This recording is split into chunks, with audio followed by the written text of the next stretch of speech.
చిరకాల నిరీక్షణ, అనేకుల ప్రార్థన, నశించు ఆత్మల సంపాదన ఈ రక్షణ టీవీ. మొట్టమొదటి ఏకైక 24 గంటల క్రైస్తవ ఛానల్ మన రక్షణ టీవీ సమర్పిస్తున్న అసలైన ప్రశ్న సిసలైన జవాబు అనే కార్యక్రమానికి స్వాగతం. యెరూషలేము పరిశుద్ధ పట్టణం. ఆ పట్టణం చాలా ప్రఖ్యాతిగాంచిన పట్టణం. అదే కాకుండా ప్రపంచంలో అతి ప్రాచీనమైన పట్టణం. నాగరికత మరియు మత విశ్వాసం కలిగిన దేశం. ప్రపంచానికి భౌగోళికంగా మధ్యలో ఉన్న దేశం. యూదులకు, క్రైస్తవులకు, ముస్లింలకు మతపరమైన ప్రముఖ పట్టణం. దావీదు నిర్మించిన పట్టణం. అక్కడ సొలొమోను దేవాలయం ఉన్నది. యేసుక్రీస్తు పుట్టుక, మరణం, ఆరోహణం, తిరిగి రెండవసారి రానున్న దేశం ఈ దేశం. ఇన్ని చెప్తున్న ఈ దేశం ఏంటి అని ఆలోచిస్తున్నారా? అదే మన ఇశ్రాయేలు దేశం, యెరూషలేము పట్టణం. ఇంత గొప్ప చరిత్ర కలిగిన ఈ పట్టణం గురించి ఈరోజు మనం తెలుసుకోబోతున్నాం. ఇంత గొప్ప చరిత్ర కలిగిన ఈ పట్టణం గురించి మనతో చర్చించడానికి దైవజనులు రెవరెండ్ టి.ఏ. ప్రభుకిరణ్ గారు మనతో ఉన్నారు. వారికి యాజమాన్యం తరఫున, వీక్షిస్తున్న వీక్షకులందరి తరఫున స్వాగతం తెలియజేస్తూ ఉన్నాను. Thank you very much. ఈరోజు ఈ అసలైన ప్రశ్న సిసలైన జవాబు అనే కార్యక్రమాన్ని ప్రారంభించుకునే ముందు దయచేసి మీరు కూడా ఏకీభవించండి. దైవజనులు మన ప్రార్థనలో నడిపిస్తారు. గొప్ప దేవా, మీకు స్తోత్రాలు, వందనాలు చెల్లిస్తున్నాం. ఆకాశ మహాకాశములు పట్టజాలని మహిమాన్వితమైనటువంటి దేవుడవు, మీ గురించి మాట్లాడడానికి, మీ గురించి ఆలోచించడానికి, మిమ్మల్ని ప్రకటించడానికి ప్రభా మమ్మల్ని సాధనాలుగా ఎన్నుకున్నారు. అపాత్రులము, అభాగ్యులము. ఈ రోజున ఈ కార్యక్రమంలో జరిగే సంభాషణ అంతా కూడా మీరు ఆశీర్వదించండి. వినేవారిని దీవించండి. వారికి ఆదరణకరంగా మాట్లాడడానికి మాకు కూడా జ్ఞానం దయచేయండి. ఈ కార్యక్రమాన్ని మాకు ఆశీర్వాదకరమైనటువంటి కార్యక్రమంగా మీరు మార్చమని యేసునామమున అడిగి వేడుకుంటున్నాను తండ్రి. ఆమేన్. దైవజనులు రెవరెండ్ టి.ఏ. ప్రభుకిరణ్ గారు ఇశ్రాయేలు దేశం ఎన్నో మార్లు వెళ్ళి వచ్చారు. ఇశ్రాయేలు దేశం ఎంతో మందిని తీసుకువెళ్లారు. ఆ గొప్ప విషయం ఏంటంటే దైవజనులు ఎంతో మందిని ఉచితంగా తీసుకెళ్లి ఆ యెరూషలేము పట్టణం చూపిస్తూ వస్తూ ఉన్నారు. ఈ రకంగా యెరూషలేము పట్టణం తీసుకువెళ్లి చూపిస్తున్నప్పుడు, ఇన్నిసార్లు వెళ్తున్నప్పుడు మీకు అంటే నాకైతే బోర్ వస్తుండొచ్చేమో, మరి మీకు బోర్ రావట్లేదా? ఏంటి మీకు ఆ ఇంట్రెస్ట్ ఏంటి? 2004వ సంవత్సరంలో మొదటిసారి వెళ్ళాను నేను. అంతకుముందు చిన్నప్పటి నుంచి కూడా మా ఊరు వరంగల్ జిల్లాలో పెంబర్తి అనేటువంటి ఊరు. పెంబర్తి పక్కన ఉన్న ఊర్ల పేర్లు కూడా నాకు తెలియదు చిన్నప్పుడు. కానీ బెత్లెహేం నాకు తెలుసు, యెరూషలేము నాకు తెలుసు, నజరేతు నాకు తెలుసు.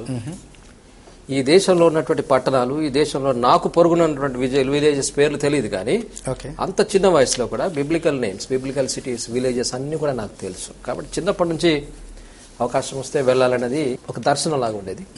ప్రభు 2004లో ఆ దర్శనాన్ని ఇచ్చాడు. ఒకసారి వెళ్ళాను, తృప్తి కరగలేదు. రెండోసారి వెళ్ళొస్తే బాగుండి అనిపించింది. రెండోసారి వెళ్ళాను. ఈ లోపల గ్రూప్ స్టార్ట్ అయిపోయాయి. చాలా మంది నేను వెళ్ళొచ్చానని తెలిసి మమ్మల్ని కూడా తీసుకెళ్ళండి అన్నాడు. మీకు తెలుసు కదా, నేను ఎక్కడ అడ్వర్టైజ్ చేయను, ఎక్కడో అడ్వర్టైజ్ చేయను. వాళ్ళే వస్తారు, ఒక గ్రూప్ ఫామ్ అయిపోతే తీసుకెళ్లిపోతాను. బోర్ కొట్టలేదు నాకు ఇప్పటి వరకు కూడా. సరికదా, వెళ్ళొచ్చిన తర్వాత ప్రతిసారి నా వైఫ్ స్టూడియోలో లేదు కాబట్టి నేను చెప్తున్నాను. నా వైఫ్ అంటది, ఇంకెందుకు ఇది చాలు, లేదు చివరిసారి ఇంకా చాలు వెళ్ళకు అంటది. వెళ్ళేటప్పుడు అదే చెప్తాను, this is my last time అని చెప్తాను. వెళ్ళి రాగానే మళ్ళీ ఒక గ్రూప్ ఫామ్ అయిపోతుంది. వెళ్ళొచ్చిన తర్వాత మళ్ళీ ఎప్పుడెప్పుడు వెళ్దామని ఉంటది. Spiritually we are connected to that city. My faith belongs to that city. నా రక్షకుడైన యేసుక్రీస్తు వారు పుట్టినటువంటి, పెరిగినటువంటి, పరిచర్య చేసినటువంటి దేశం అది. ఇశ్రాయేల్ దేశానికి వెళ్ళకముందు చాలా మంది ఏముందిలే అక్కడ అనుకుంటారు. కానీ వెళ్ళిన తర్వాత వచ్చేప్పుడు అందరూ కూడా కళ్ళ నీళ్లు పెట్టుకుంటారు. ఎందుకని ప్రత్యేకంగా పాస్టర్స్ ని మీరు ఫ్రీగా తీసుకెళ్లి చూపిస్తూ ఉంటారు? ఏంటి ఆ ఉద్దేశం? ఉన్న సంగతి చెప్తాను. 15 మందికి ఒక టికెట్ ఇస్తారు వాళ్ళు, ఇజ్రాయెల్ టూరిజం డిపార్ట్మెంట్ వాళ్ళు. వ్యాపార పరంగా హోల్ ల్యాండ్ టూర్ చేసే వాళ్ళు ఏం చేస్తారంటే అన్నం వేసుకుంటే 70,000 రూపాయలు వస్తాయి, 80,000 రూపాయలు వస్తాయి అప్పటి రేటును బట్టి. నాకు అవసరం లేదు. డిజర్వింగ్ పాస్టర్స్ ఉంటారు, చాలా మంది హోలీ ల్యాండ్ వెళ్ళాలని ఆశ ఉండి వెళ్ళలేకపోయిన వాళ్ళు ఉంటారు. ముఖ్యంగా నేను తీసుకుపోయిన వాళ్ళలో సొంత డబ్బులతో బాంబే దాకా కూడా వెళ్ళలేని వాళ్ళు నేను తీసుకెళ్ళాను, హోల్ ల్యాండ్ తీసుకెళ్ళాను. కాబట్టి మంచి పరిచయం చేస్తున్న వాళ్ళు, సాక్ష్యం ఉన్నవాళ్ళు. నా దృష్టికి వస్తే ఈ టికెట్స్ అన్ని కూడా వాళ్ళకు దాదాపు 100 మంది నా ద్వారా ఆ విధంగా ఫ్రీ టికెట్స్ మీద హోలీ ల్యాండ్కి వెళ్ళారు. ఇది ఒక పరిచర్యలాగా అవును చేస్తాం. మీరు రక్షణ టీవీ తరఫున కూడా రెండు టికెట్స్ ఒకసారి రక్షణ టీవీ ఇచ్చారు. చాలా థ్యాంక్స్ అండి. మరి ఇన్నిసార్లు మీరు ఈ హోలీ ల్యాండ్కి వెళ్తున్నారు. హోలీ ల్యాండ్లో ఉన్న పరిశుద్ధత ఏంటి? దేశమా, మనుషులా, లేకపోతే అక్కడ ఒక ఏదైనా ప్రాచీనమైన స్థలమా ఏంటి? చాలా మంచి ప్రశ్న వేశారు. అది పరిశుద్ధత అక్కడి మనుషుల్లో లేదు. ఓకే, వీరు కూడా చాలాసార్లు వచ్చారు నాతో. అక్కడ ఉన్నటువంటి మనుషులు అంటే యూదులు ఎక్కువ మంది. యూదులందరూ కూడా యేసు ప్రభువును ద్వేషించేవాళ్ళు. వాళ్ళలో పరిశుద్ధత లేదు. పరిశుద్ధత అంటూ ఉంటే వాళ్ళ చరిత్రలో ఉంది, ఓకే, వాళ్ళ హెరిటేజ్లో ఉంది. The history of Israelites, it centres around the living God. నిజమైన సజీవుడైన దేవుని చుట్టూ అల్లుకున్నటువంటి చరిత్ర వాళ్ళది. ఇది ఆ దేశాన్ని పరిశుద్ధంగా చేస్తుంది. నేను ఒక మాట చెప్తాను. యెహెజ్కేలు గ్రంథము 20వ అధ్యాయంలో 6వ వచనము, వారిని ఐగుప్తు దేశంలో నుండి రప్పించి వారి కొరకు నేను విచారించినదియు పాలు తేనెలు ప్రవహించినదియు సకల దేశములకు ఆభరణమైనట్టిదియునైన దేశంలోనికి వారిని తీసుకొని పోతాను అని ప్రమాణం చేశాడు అబ్రహాంకు. సో దేవుడు తన ప్రజల కొరకు వాగ్దానం చేసినటువంటి దేశం అది. ప్రపంచంలో ఇన్ని దేశాలు 273 అఫీషియల్గా దేశాలు ఉన్నాయంటారు. 273 దేశాలలో దేవుడు షార్ట్ లిస్ట్ చేసి ఈ దేశాన్నే తన ప్రజల కొరకు, వాగ్దాన ప్రజల కొరకు వాగ్దాన దేశంగా మార్చాడు. అది వాళ్ళ పరిశుద్ధత, అది వాళ్ళ ప్రత్యేకత. వాళ్ళ పరిశుద్ధత వాళ్ళ చరిత్రలో ఉంది, వారి యొక్క స్పిరిచువల్ కనెక్షన్లో ఉంది, ఆ స్పిరిచువాలిటీలో ఉంది. అక్కడ ఉన్నటువంటి ప్రజల్లో పరిశుద్ధత అంటూ లేదు, కానీ వాళ్ళు కూడా చాలా భక్తి కలిగినటువంటి వాళ్ళు. యేసుప్రభుని ఇంకా తెలుసుకోలేదు, కానీ చాలా భక్తి కలిగినటువంటి జనాంగం వాళ్ళు. ఏ భక్తి? యెహోవా దేవుడు, యెహోవా దేవుని వాళ్ళు నమ్మేది యెహోవా దేవుని కదా. అవునండి. ఆయన కొడుకైనటువంటి మెస్సియా రక్షకుని కొరకు వాళ్ళు ఇంకా వెయిట్ చేస్తున్నారు. ఆయన యేసుప్రభు వారు వచ్చారు 2000 సంవత్సరాల క్రితం. ఆయన మళ్ళీ రాబోతున్నాడు, అక్కడికే రాబోతున్నాడు, ఒలివ కొండ మీదకే వస్తాడని దేవుని వాక్యంలో ఉంది.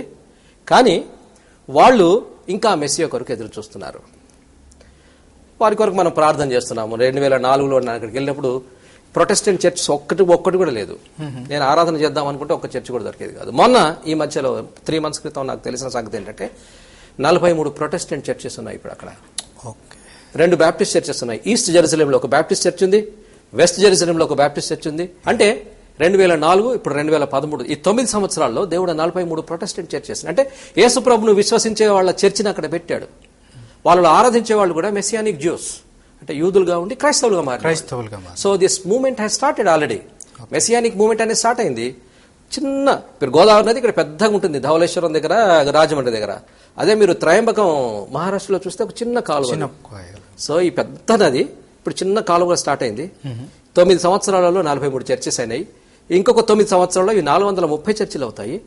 ఖచ్చితంగా ఒక రోజున అది క్రైస్తవ దేశం అవుతుంది. యూదులు నల్లటి దుస్తులు వేసుకుంటారు. అదే కాకుండా ఇక్కడ వెంట్రుకలు ఉంటాయి. మళ్ళీ అది కాకుండా ఇక్కడ ఒక దారపు చుట్టూ వేలాడుతూ ఉంటుంది. వీళ్ళందరూ కూడా పరిసయ్యులు అండి. వాళ్ళు యూదుల్లో మీకు తెలుసు కదా, పరిసయ్యుల తెగ ఉంటుంది. ఈ పరిసయ్యులందరూ కూడా నియమనిష్టలు కలిగినటువంటి యూదులు. వాళ్ళు యూదులంతా కూడా నియమనిష్టలు కలిగిన వాళ్ళు కాదు. యూదులలో వ్యాపారాలు చేసుకునే వాళ్ళు ఉంటారు, యూదులలో డాక్టర్స్ ఉంటారు, యూదులలో ఇంజనీర్స్ ఉంటారు, యూదులలో అన్ని ప్రొఫెషన్స్ కు చెందిన వాళ్ళు ఉంటారు. కానీ యూదులలో ఒక తెగను, అంటే లేవీయులను దేవుడు తన కొరకు ప్రత్యేకించుకున్నాడు. ఈ లేవీయుల నుంచే ఈ పరిసయ్యుల తెగ వచ్చింది. అంటే వాళ్ళ వృత్తి ఏంటంటే దేవుని ఆరాధించడమే. వాళ్ళు ఇంకొక పని చేయరు. అలాంటి తెగ వాళ్ళు యెరూషలేంలో, ఈ పరిసయ్యులందరూ కూడా యెరూషలేంలో ఉన్నారు. అమెరికాలో కూడా ఉన్నారు. వాళ్ళు ఒక డిస్టింక్ట్ డ్రెస్ కోడ్ ఉంటుంది వాళ్ళకి. ఆ డ్రెస్ కోడ్ ఏంటంటే బ్లాక్ డ్రెస్, వైట్ షర్ట్ ఉంటుంది, black pant, black coat, white shirt ఉంటుంది.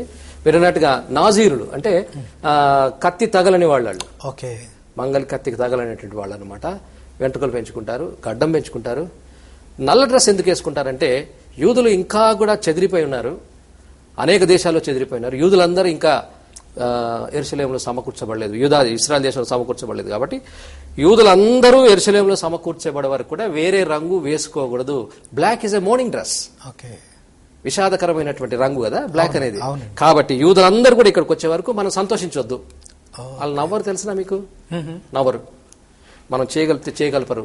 until the last Jew is collected and sent back to Israel. పండుగలు చేసుకోవద్దు, పండుగలంటే సంతోషించొద్దు, వేరే డ్రెస్ వేసుకోవద్దు అనేటువంటి ఒక వావ్ ప్రమాణం చేసి ఆ డ్రెస్ను వాళ్ళు వేసుకుంటారనమాట. ఓకే, చాలా గొప్ప విషయం తెలియజేశారండి. అదే కాకుండా వారి భక్తి గురించి మాట్లాడారు ఇందాక. అంటే ఈ సబ్బాత్ దినం ఈ రోజు వరకు కూడా వాళ్ళు చేసుకుంటున్నారా?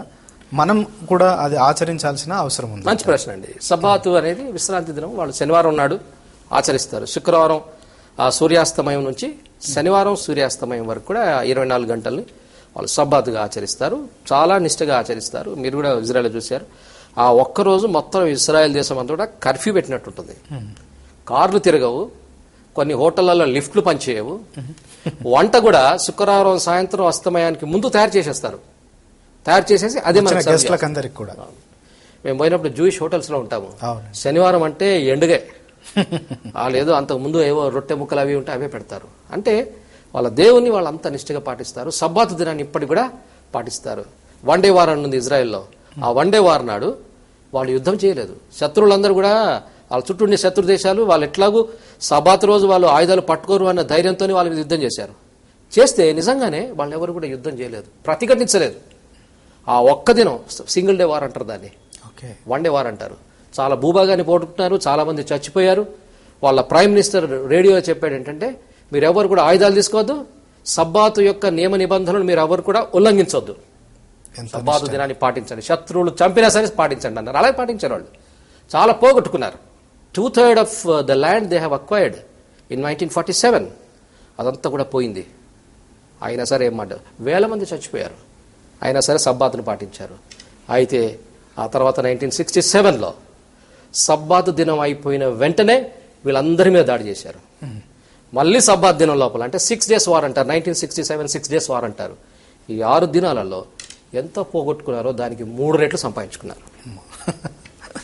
దేవుని యొక్క నిబంధనలు చాలా ఖచ్చితంగా పాటిస్తారు. సబ్బాతు దినాన్ని కూడా పాటిస్తారు. మీరు అడిగారు క్రైస్తవులు మనం కూడా పాటించాలని. దేవుడు విశ్రాంతి దినం అంటూ అంటే శనివారం నాడు పాటించమని చెప్పలేదు. మనకు యాక్చువల్గా కొత్త నిబంధన గ్రంథం ప్రకారం మన ఆదివారం నాడు ప్రభు యొక్క దినం, ప్రభు దినం అంటాం మనం. వాళ్ళు విశ్రాంతి దినం అంటారు, మనం ప్రభు దినం అంటాము. కాబట్టి ఏ డే అనేది ముఖ్యం కాదు. వారంలో ఒక దినాన్ని ప్రభు కొరకు ప్రత్యేకించాలన్నది విశ్రాంతి దినం యొక్క ముఖ్య ఉద్దేశం. కాబట్టి మనమందరం కూడా తప్పకుండా ఒక రోజును దేవుని కొరకు ఆచరించాలి. ఒక రోజు దేవుని యొక్క దినంగా, ప్రభు దినంగా మనం ఆచరించాలి. ఓకే, ఏదైతే ఇశ్రాయేలీయులు యూదులు ఆచరిస్తున్నారో ఆ సమయాన్ని నుంచి ఆ సమయం వరకు పాటించాల్సిన అవసరం ఏం లేదు. అలా పాటించగలిగితే మంచిది. ఓకే, వాళ్ళు పాటించడం వల్ల మంచి మంచి ఉద్దేశాలు ఉన్నాయి. అంటే కంప్లీట్ గా ఒక 24 hours year marked for the lord అనమాట. అలా వాళ్ళతో బాగుంటుంది. కానీ ఆధునిక జీవన శైలిలో మనం ఉద్యోగాలు చేసుకోవాలి, ఇంకా వేరే రెస్పాన్సిబిలిటీస్ ఉంటాయి, అవన్నీ ఉంటాయి. కాబట్టి ప్రభు దినాన్ని అంటూ ఒకటి పాటిస్తే ప్రభుని ఆరాధించే దినంగా ఒకటి తప్పకుండా వారంలో ఒక రోజు మనకు ఉండాలని నేను అనుకుంటున్నాను. ఓకే, థ్యాంక్ యూ అండి, థ్యాంక్ యూ వెరీ మచ్. ప్రశ్నలోకి వెళ్దామండి. ఓకే, ముఖ్య ప్రశ్నగా కుమ్రాన్ కేవ్స్ గురించి ఒక ఉత్తరం మాకు వచ్చింది. ఆ ఉత్తరంలో రాయబడిన వివరాలు మేము ప్రశ్నగా పెట్టామండి. కుమ్రాన్ కేవ్స్ లో దొరికిన ఆ గ్రంథాలు ఏమిటి, ఆ గ్రంథాల్లో ఏముంది, అందులో ఎన్ని పుస్తకాలు ఉన్నాయనేవి ముందుగా తెలుసుకుంటే వారు రాసిన ప్రశ్న మిమ్మల్ని అడగడానికి అవకాశం ఉంటుంది. కుమ్రాన్ కేవ్స్ అనేవి డెడ్ సీ స్క్రోల్స్ అంటారు వాటిని. మృత సముద్రానికి ఎదురుగా ఉన్నటువంటి కొండలు, వాటిని కుమ్రాన్ కేవ్స్ అంటారు. వాటిలో ఉన్నటువంటి కేవ్స్ లో 1947లో మరి ఒక బెడ్విన్ తెగకు చెందినటువంటి ఒక బాలుడు ఒక గ్రంథాన్ని కనుక్కోవడం జరిగింది. చాలా విచిత్రంగా తన మేక అందులోకి పోతే దాన్ని బయటికి రప్పించడానికి రాయితోని కొడితే ఒక కుండ పగిలిన శబ్దం వినబడితే ఏంటి దాన్ని చూస్తే చాలా జార్స్, ఎర్త్లీ జార్స్ అనమాట, మట్టి కుండల్లో, సీల్ చేసిన మట్టి కుండల్లో చాలా తాళపత్ర గ్రంథాలు, చర్మపు కాగితాలు ఏవో రాసి ఉన్నాయి. మరి ఒక ఎస్తేర్ గ్రంథం తప్ప, పాత నిబంధన గ్రంథంలో ఎస్తేర్ తప్ప మిగతా గ్రంథాలన్నీ కూడా దొరికాయి, అన్ని కూడా దొరికాయి. కాబట్టి అవన్నీ కూడా అందులో భద్రపరిచారని వారు తీసుకెళ్లేసి మ్యూజియంలో భద్రపరిచారు. ఇప్పుడు ఇంకా ఫ్యూచర్లో ఎస్తేర్ గ్రంథం కూడా బయటపడవచ్చు. కాబట్టి ఎస్తేర్ తప్ప మిగతా గ్రంథాలన్నీ కూడా దొరికాయి. చాలా మట్టుకు ఆ గ్రంథాలన్నీ కూడా మనం ఈ రోజున ఎలా చదువుతున్నామో అలాగే రాయబడి ఉన్నాయి అక్కడ. అది అవి చర్మపు కాగితాల మీద రాసి పెట్టారు. ఓకే, థ్యాంక్ యూ అండి. అయితే ఈ కుమ్రాన్ కేవ్స్ లో దొరికిన ఏవైతే గ్రంథపు చుట్టలు ఉన్నాయో ఆ చుట్టల్లో యేసు క్రీస్తు కన్యకకు జన్మించలేదని ఉన్నదని, అలాగే ఆ కారణాన్ని బట్టి క్రైస్తవ కేంద్రం వాటికన్ ఆ సత్యాలను ప్రపంచ దేశాలకు తెలియనియకుండా వాటిని దాచిందని కొందరు అంటున్నారు. మరి దీనికి ఏం చెప్తారండి? నేను ఒకటే మాట చెప్తాను. కుమ్రాన్ కేవ్స్ ఎక్కడ ఉన్నాయి? ఇజ్రాయెల్ దేశంలో ఉన్నాయి. ఇజ్రాయెల్ దేశము క్రైస్తవ దేశం కాదు. ఇజ్రాయెల్ దేశము యూదుల దేశము. యూదులు కూడా యేసుక్రీస్తును నమ్మరు. యేసుక్రీస్తు కన్యకకు పుట్టలేదు. యేసుక్రీస్తు రక్షకుడు కాదు. యేసుక్రీస్తు సిలువలో చనిపోయి తిరిగి లేవలేదు అనే విషయాలు గనక అక్కడి దొరికినటువంటి తాళపత్ర గ్రంథాల్లో ఉంటే, సర్వపు కాగితాల్లో ఉంటే, అసలు యూదులు ఆ విషయాన్ని మొట్టమొదట ప్రపంచానికి ప్రకటన చేయరా వాళ్ళు? ఎందుకంటే అదంతా హ్యాండిల్ చేసింది యూదులే. యూదుల దేశంలో దొరికినటువంటి చర్మపు కాగితాలు అవి వాళ్ళ కస్టడీలో ఉన్నాయి, వాళ్ళ భాషలో ఉన్నాయి. అవి గ్రీకు హీబ్రూ భాషలో రాసి పెట్టారు. అవి వాళ్ళ భాషలో ఉన్నాయి. అందులో ఎందుకంటే ఇప్పటికీ కూడా వాళ్ళు యేసుక్రీస్తు నమ్మరు. ఆ యేసుక్రీస్తు మెస్సియా కాదు, వేరే మెస్సియా వస్తాడని ఎదురు చూస్తున్నారు. కానీ ప్రపంచవ్యాప్తంగా ఈ మతం విస్తరించింది. ఈ రోజున పెద్ద మతం ఇది. వాళ్ళు వద్దంటే కూడా ఇది పెద్ద మతమై కూర్చుంది. ఇలాంటి మతాన్ని మంచిది అని నేను అనుకుంటున్నాను, కానీ అది ధన్యత అని నేను అనుకోవట్లేదు. ఓకే, థ్యాంక్ యూ అండి, థ్యాంక్ యూ వెరీ మచ్. ఇంకొక ప్రశ్నలోకి వెళ్దాం. ఓల్డ్ సిటీలో యెరూషలేం పట్టణం లోపల ఈ 14 స్టేషన్స్ ఉన్నాయని చెప్తున్నారు. ఏంటి ఆ స్టేషన్స్ అండి? అంటే యేసు ప్రభు వారు సిలువను మోస్తూ కల్వరి దాకా పోయినటువంటి ఆ వేలో జరిగిన వివిధ సంఘటనలను బట్టి 14 స్టేషన్స్ గా డివైడ్ చేశారండి. నేను వాస్తవం చెప్తాను, there is no biblical basis for that. బైబిల్లో అలాంటి 14 స్టేషన్లు ఉన్నటువంటి అదేం లేదు. కురేయుడు అయినటువంటి సీమోను ప్రభు యొక్క శిలువను కొంత దూరం మోస్తాడు. దట్ ఈజ్ 5th స్టేషన్ అని చూపిస్తారు. ఒకచోట యేసు ప్రభు వారిని మరియమ్మ పరామర్శిస్తుంది, అది 3rd స్టేషన్ ఏదో అంటారు. 1-2 విషయాలు బైబిల్లో మెన్షన్ చేసిన 14 స్టేషన్స్ అనేవి కొందరు బైబిల్ పండితులు అంటే in order to understand his way, ఆయన హిజ్ కాల్వరీ జర్నీ, ఆయన కల్వరి యాత్రను అర్థం చేసుకోవడానికి ఒక 14 స్టేషన్ లాగా డివైడ్ చేసి పెట్టారని నేను అనుకుంటున్నాను. దానికి బిబ్లికల్ బేస్ అయితే లేదు, కానీ అక్కడ 14 స్టేషన్స్ వాళ్ళు ఏర్పాటు చేశారు. There is no biblical base for that. Okay, ఈ వెరోనికా గురించి అది కూడా బైబిల్ గ్రంథంలో ఏంటండి అసలు వెరోనికా గురించి? ఆయన అంటే ఆయనకు చాలా మంది శిష్యురాళ్ళు ఉండేవాళ్ళు అంటారు. ఆ శిష్యురాళ్లలో ఒక శిష్యురాలి పేరు వెరోనికా.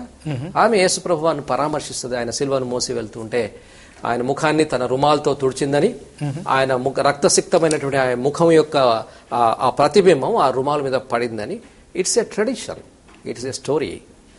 అది ఇంకా వాటికన్లో భద్రపరిచారని చెప్తారు. But things that are not mentioned in the Bible I don't want to believe. Okay, నాకున్న పరిధి ఈ గ్రంథమే. ఈ గ్రంథంలో ఏదైతే ఉందో అది నమ్ముతాను. ఇవన్నీ కూడా స్టోరీస్, అది వాస్తవం కావచ్చు కాకపోవచ్చు. ఓకే, అదే రకంగా ఇంకో ప్రశ్న కూడా ఉందండి.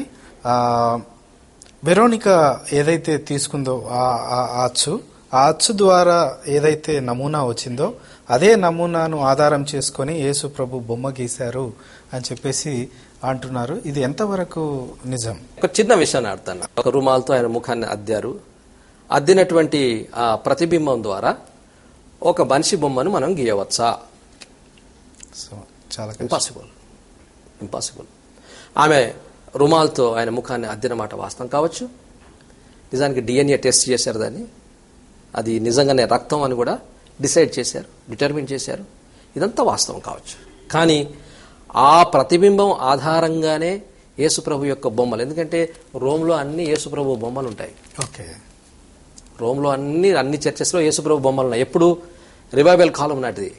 కాబట్టి దాన్ని జస్టిఫై చేసుకోవడానికి ఇవేవో చిత్రకారులు గీసినటువంటి బొమ్మలు కాదు, దీనికి ఒక బేసిస్ ఉంది. ఆమె అద్దినటువంటి రుమాల్లో నేను అనుకోను ఒక రుమాలను అద్దితే ఒక స్వరూపం వస్తుందని నేను అనుకోను. మరి ఒకవేళ వచ్చుంటే నాకు తెలియదు. But I'm not incline to believe that. నేను అది నమ్మను.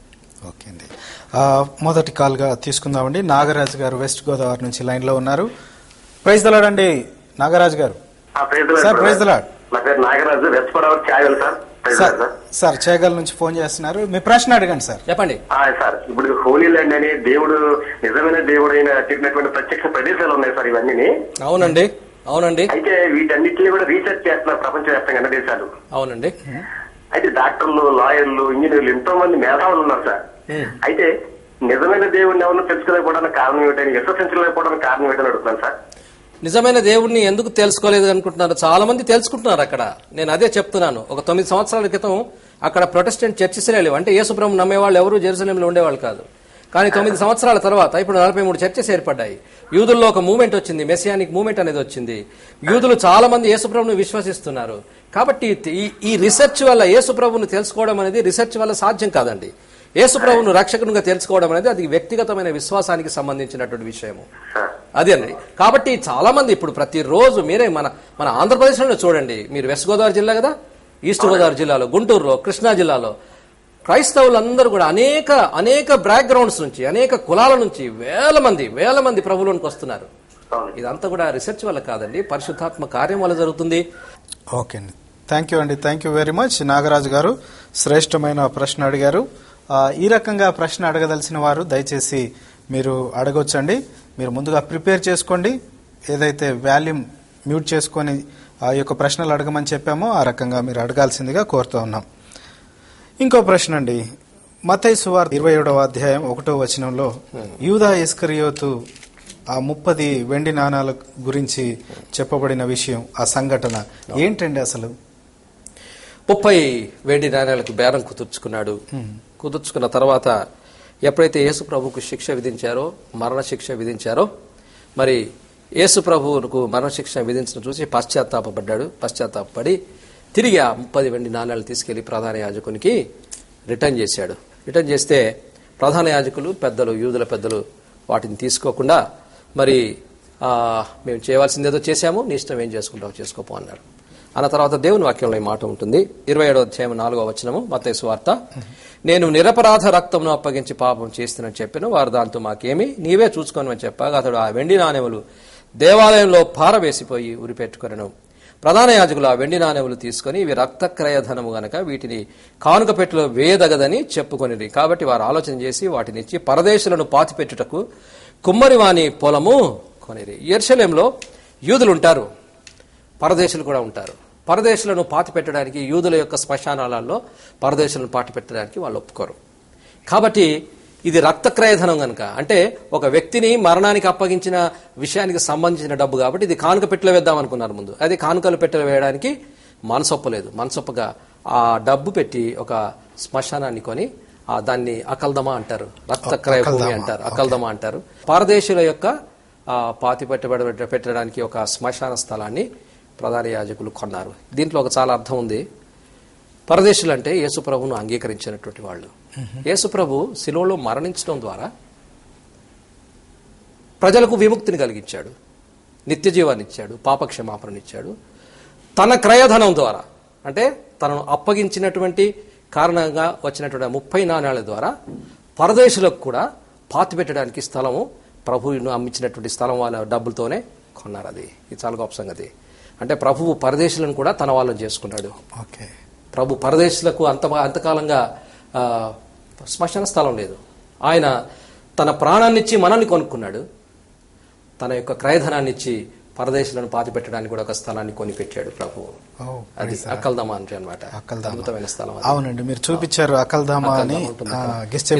పక్కన ఉంటుంది, గెస్టైన వనం నుంచి మీరు చూపిస్తూ వచ్చారు చాలా సార్లు. ఎందుకని యెరూషలేం పట్టణం బయట ఉంటుంది. థ్యాంక్ యూ అండి, థ్యాంక్ యూ వెరీ మచ్. ఇంకో కాల్ తీసుకుందాం. రవి గారు మాసప్ ట్యాంక్ హైదరాబాద్ నుంచి కాల్ చేస్తున్నారు. రవి గారు, ప్రైజ్ దలాడండి. ప్రైజ్ దలాడండి, చెప్పండి, మీ ప్రశ్న అడగండి బ్రదర్. Yes, brother. నాకు just short 2 questions. One is now Jerusalem third temple construction is and means plans are progress అని చెప్పేసి అన్నారు. సో దానిలో ఈవెన్ ఓల్డ్ టెస్ట్మెంట్ లో దేవుడు చెప్తారు కదా, ఎర్రటి ఆవు దూడను తీసుకొచ్చి అంటే ఆ బలి ఇవ్వడానికి అని చెప్పేసి. ఈవెన్ దానికోసం కూడా వాళ్ళు చూస్తున్నట్టుగా, అంటే just maybe if you're aware it's okay, I'm not just asking you to no get in to more details. This is one question. అంటే వాళ్ళు ఆ కన్స్ట్రక్షన్ లో ఉన్నారు, ఆ ప్లాన్స్ లో ఉన్నారు. It is nothing but end time science లో మనకి లాస్ట్ 70th వీక్ ఉంది సార్, దానికి ఇట్ ఈస్ రిలేటెడ్ కదా. దానిలో జస్ట్ ఏమన్నా anything just if you can give some information it's good and best. And second question is Jesus Christ అన్నాం మన, అంటే పేరుని బట్టి, ఇప్పుడు నా పేరు రవికుమార్ అండి. So it is nothing but no son కుమారంగా మార్చలేం కదా, భాషను బట్టి పేరు మారదు. బట్ దేవుడు యావే రక్షకుడు ఈజ్ నథింగ్ బట్ యెషువాగా వచ్చేసింది. If you can just give biblically maybe. No I'm just I don't want to no debate or anything.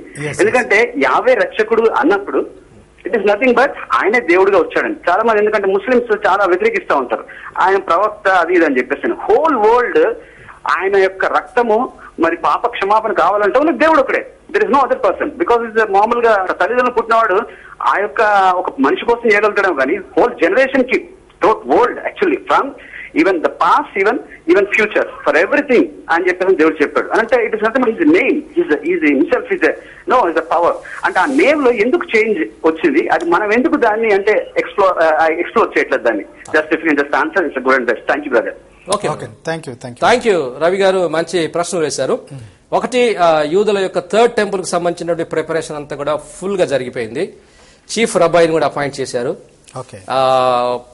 ఆ స్థలాన్ని అక్వైర్ చేయటం ఒక్కటే ఇంకా మిగిలి ఉంది. ఇప్పుడు మీకు తెలిసినట్టుగా అక్కడ ఇప్పుడు అలెక్సా మాస్క్ ఉంది, తర్వాత గోల్డెన్ డూమ్ ఉంది. అక్కడ 13.5 ఎకరాల స్థలం, అది కాంట్రవర్షియల్ ప్లేస్. అది మన క్రైస్తవేతరుల యొక్క అధీనంలో ఉంది. దాని మీద ఇంకా కాంట్రవర్సీ కొనసాగుతుంది. ఐక్యరాజ్య సమితి వాళ్ళు నిర్ణయం చెప్పవలసి ఉంది. సో ఆ స్థలం అక్వైర్ అయినటువంటి వారం రోజుల లోపల అక్కడ టెంపుల్ నిలబడడానికి కావాల్సిన ఏర్పాట్లను కూడా చేసి పెట్టుకున్నారు. చీఫ్ రబ్బాయి అంటే ప్రధాన యాజకుని కూడా నియమించి పెట్టుకున్నారు. అన్ని కూడా ఏర్పాట్లు చేసుకున్నారు. కాకపోతే ఆ స్థలం ఇంకా దొరకలేదు కాబట్టి, ఆక్యుపై చేసుకోలేరు కాబట్టి ఇంటర్నేషనల్ నామ్స్ ప్రకారంగా వాళ్ళు దాడి చేయాలనుకుంటే ఒక్క నిమిషం, అది వాళ్ళు అలా చేయడం వాళ్ళకి ఇష్టం లేదు. ఎందుకంటే ఆ స్థలం శాంతికి సంబంధించిన స్థలం, అది శాంతియుతంగానే తాము పొందాలన్నటువంటి ఉద్దేశంతో వాళ్ళు ఐక్యరాజ్య సమితి ద్వారా దాన్ని రిజల్యూషన్ కొరకు, ఆ సమస్య రిజాల్వ్ కావడం కొరకు అని చెప్పేసి వాళ్ళు ఎదురు చూస్తున్నారు. అది మరి ఎండ్ టైమ్స్ లో మీరు అన్నట్టుగా it's sign of end times. Okay, మరి అది ఎప్పుడు జరుగుతుంది అన్నది మనకు తెలియదు, కానీ తప్పకుండా జరుగుతుంది. Third temple definitely will be built in the place where Solomon's temple use to stand. No problem. రక్షకుడు అనేటువంటి మాట ఎందుకు మార్చారు అంటున్నారు. యేసు అనేటువంటి నామంలోనే మనకు రక్షణ వచ్చింది. దేవుడు యావే వేరు, యేసుక్రీస్తు వేరు, పరిశుద్ధాత్మ దేవుడు వేరు అని మనం అనుకోవట్లేదు. ఈ ముగ్గురు కూడా ఒకటే. మనం ఇక ట్రైనింగ్కి సంబంధించినటువంటి ఒక విషయాన్ని మనం డిస్కస్ చేయబోతున్నాము. కాబట్టి యావే తండ్రి అయిన దేవుడు, ఆయనలో నుంచి వచ్చిన వాడు ఆయన కుమారుడు అయినటువంటి యేసుక్రీస్తు రక్షకుడు, మరి వీరిద్దరికి సంబంధించిన వాడే పరిశుద్ధాత్మ దేవుడు. కాబట్టి ఇక్కడ పేర్లకు సంబంధించిన విషయం కాదు. రక్షకుడు అనేది it's an office, it's not just the name, it is an office, ఒక స్టేటస్. అది ఆ రక్షకుని స్టేటస్ ను దేవుడు కుమారునికి అనుగ్రహించాడు. కాబట్టి there is no controversy about it. మనకు సంబంధించినంత మటుకు, యేసు ప్రభుకు సంబంధించినంత మటుకు ఆ రక్షకుని యొక్క రోల్ని ఆయన పోషించాడు, తండ్రి రోల్ని తండ్రి పోషించాడు, పరిశుద్ధాత్మని రోల్ను పరిశుద్ధాత్మ దేవుడు పోషిస్తున్నాడు. కాబట్టి let's not create a controversy about the names. Everything is harmonious in the scriptures. మన రక్షణ కార్యానికి సంబంధించినటువంటి హార్మోనీ అనేది స్క్రిప్చర్స్ లో పర్ఫెక్ట్ గా ఉంది. ఈ పర్ఫెక్షన్ ని మనం డిస్టర్బ్ చేయకూడదు. అనే వాళ్ళని అననీయండి. మీరు నిజం తెలుసుకున్నారు కాబట్టి, మనకు నిజం తెలుసు కాబట్టి మనం డిస్టర్బ్ కావాల్సిన అవసరం లేదు. థ్యాంక్ యూ అండి, థ్యాంక్ యూ వెరీ మచ్. బాబు గారు సఫీల్ కూడా నుంచి లైన్ లో ఉన్నారు. ఇంకో కాల్ తీసుకుందాం. బాబు గారు ప్రైజ్ తలాడండి. సార్, నా పేరు డి బాబు. బాబు గారు చెప్పండి. మీరు యెరూషలేం మనకు ప్రస్తుతం ఉన్న యెరూషలేం కోసమా, లేకపోతే నూతన యెరూషలేం అనే మాట ఉంది కదా, దానికోసం చేయాలా ప్రార్థన కింద అనుమానం సార్, దానికోసం. ఓకే, మంచి ప్రశ్న అడిగారు. మంచి మాట అడిగారండి. ఈ మాట 122:6 ఉంటుంది. యెరూషలేము యొక్క క్షేమం కొరకు ప్రార్థన చేయుడి. యెరూషలేమా నిన్ను ప్రేమించువారు వర్ధిల్లుదురు. ఇది కొత్త యెరూషలేం గురించి ప్రస్తావన చేశారా అని అడుగుతున్నారు కదండి, అంతేనా కదా? అవునండి, అవును. కొత్త యెరూషలేం క్షేమం కావాల్సిన అవసరం ఏముందండి? అసలు కొత్త యెరూషలేము ప్రభు యొక్క ఆధీనంలో ఉంది, క్షేమంగా ఉంది. దాని క్షేమం కొరకు మనం ప్రార్థన చేయాల్సిన అవసరం లేదు. పరమ యెరూషలేము, కొత్త యెరూషలేముకు మనం అందరం కూడా ఎలాగో విశ్వాసంలో వెళ్తాము, అది ఎప్పుడూ క్షేమంగానే ఉంది. క్షేమంగా లేని యెరూషలేం పట్టణం ఇదే పట్టణం. ఇప్పుడు కాదు, చరిత్రలో 5000 సంవత్సరాల చరిత్రలో 170కి పైగా ఈ పట్టణం పైన దాడులు జరిగాయి. 170. ప్రపంచంలో ఏ పట్టణం మీద కూడా ఇన్ని దాడులు జరగలేదు. ప్రపంచంలో ఏ పట్టణం కూడా ఇంత ప్రాచీనమైన పట్టణం కాదు. ప్రపంచంలో ఏ పట్టణానికి కూడా దీనికి ఉన్నంత చరిత్ర లేదు. ప్రపంచంలో ఈ ఒక్క పట్టణం నుంచే 3 మతాలు పుట్టాయి. 3 మతాలకు కూడా ఇది చాలా ప్రధానమైనటువంటి స్థలం. కాబట్టి మొదటి నుంచి కూడా యెరూషలేం అంటే శాంతి ప్రదేశము, కానీ ఇక్కడ శాంతి లేదు, క్షేమం లేదు. కాబట్టి ప్రభు ఈ యెరూషలేం యొక్క క్షేమం కొరకే ప్రార్థన చేయమని చెప్పాడు. కాబట్టి అది పరమ యెరూషలేం సంగతి కాదండి, ఇప్పుడున్నటువంటి యెరూషలేం గురించే ప్రార్థన చేయమని ప్రభు చెప్పాడు. అయ్యారు 3 దీంట్లో మీరు జవాబు చెప్తూ ఈ 3 జాతులకు లేకపోతే ఈ 3 మతాలకు కేంద్ర బిందువు ఆ యెరూషలేం పట్టణం అని చెప్పారు. అందులో మీరు చెప్తూ ఉన్నప్పుడు 4వ విషయం కూడా చెప్తూ ఉంటారు. క్రైస్తవులు, ముస్లిమ్స్, అరబ్స్ మరి యూదులు అని చెప్తా ఉంటారు. ఏంటి ఆ విభేదం ఏంటండి? అరబ్స్ ముస్లిమ్స్ ఒకటి కాదా? అరబ్స్ ముస్లిమ్స్ ఒకటే కదా. ఓకే. అరబ్ అనేది ఒక ప్రాంతం అది. Arab is not a religion. Okay. Telangana అన్నారు. తెలంగాణ అంటే క్రైస్తవులు ఉంటారు, హిందువులు ఉంటారు. అరబ్ అనేది ఒక ప్రాంతానికి సంబంధించిన పేరు. అది అరబ్ క్రిస్టియన్స్ కూడా ఉంటారు, అరబ్ ముస్లిమ్స్ కూడా ఉంటారు. ఓకే. కాబట్టి అరబ్ అంటే మనకు సాధారణంగా మనం ఏమనుకుంటాం, అరబ్ అంటే ముస్లిమ్స్ అనుకుంటాం. కాదు కాదు కాదు. అరబ్ అనేది ఒక ప్రాంతానికి సంబంధించిన పేరు. అది అరేబియా నుంచి అరబ్ అనేది వచ్చింది. కాబట్టి ముఖ్యంగా యూదులు, తర్వాత క్రైస్తవులు, తర్వాత ముస్లిం సోదరులకు కూడా ఇది చాలా పుణ్యస్థలం, తర్వాత పవిత్ర స్థలం. ఓకే. ఓకే, థ్యాంక్ యూ అండి. ఇంకో కాల్ తీసుకుందాం. మరి ప్రశ్నల్లోకి వెళ్లకుండానే చాలా కాల్స్ వస్తూ ఉన్నాయి. దయచేసి మీరు కూడా ఈ ప్రశ్నలకు జవాబు చెప్తున్నందుకు థ్యాంక్స్ చెప్తున్నాను. విజయరాజు గారు రాజమండ్రి నుంచి లైన్ లో ఉన్నారు, తీసుకుందాం. ప్రైజ్ ద లార్డ్ అండి బ్రదర్. ప్రైజ్ ద లార్డ్ అండి.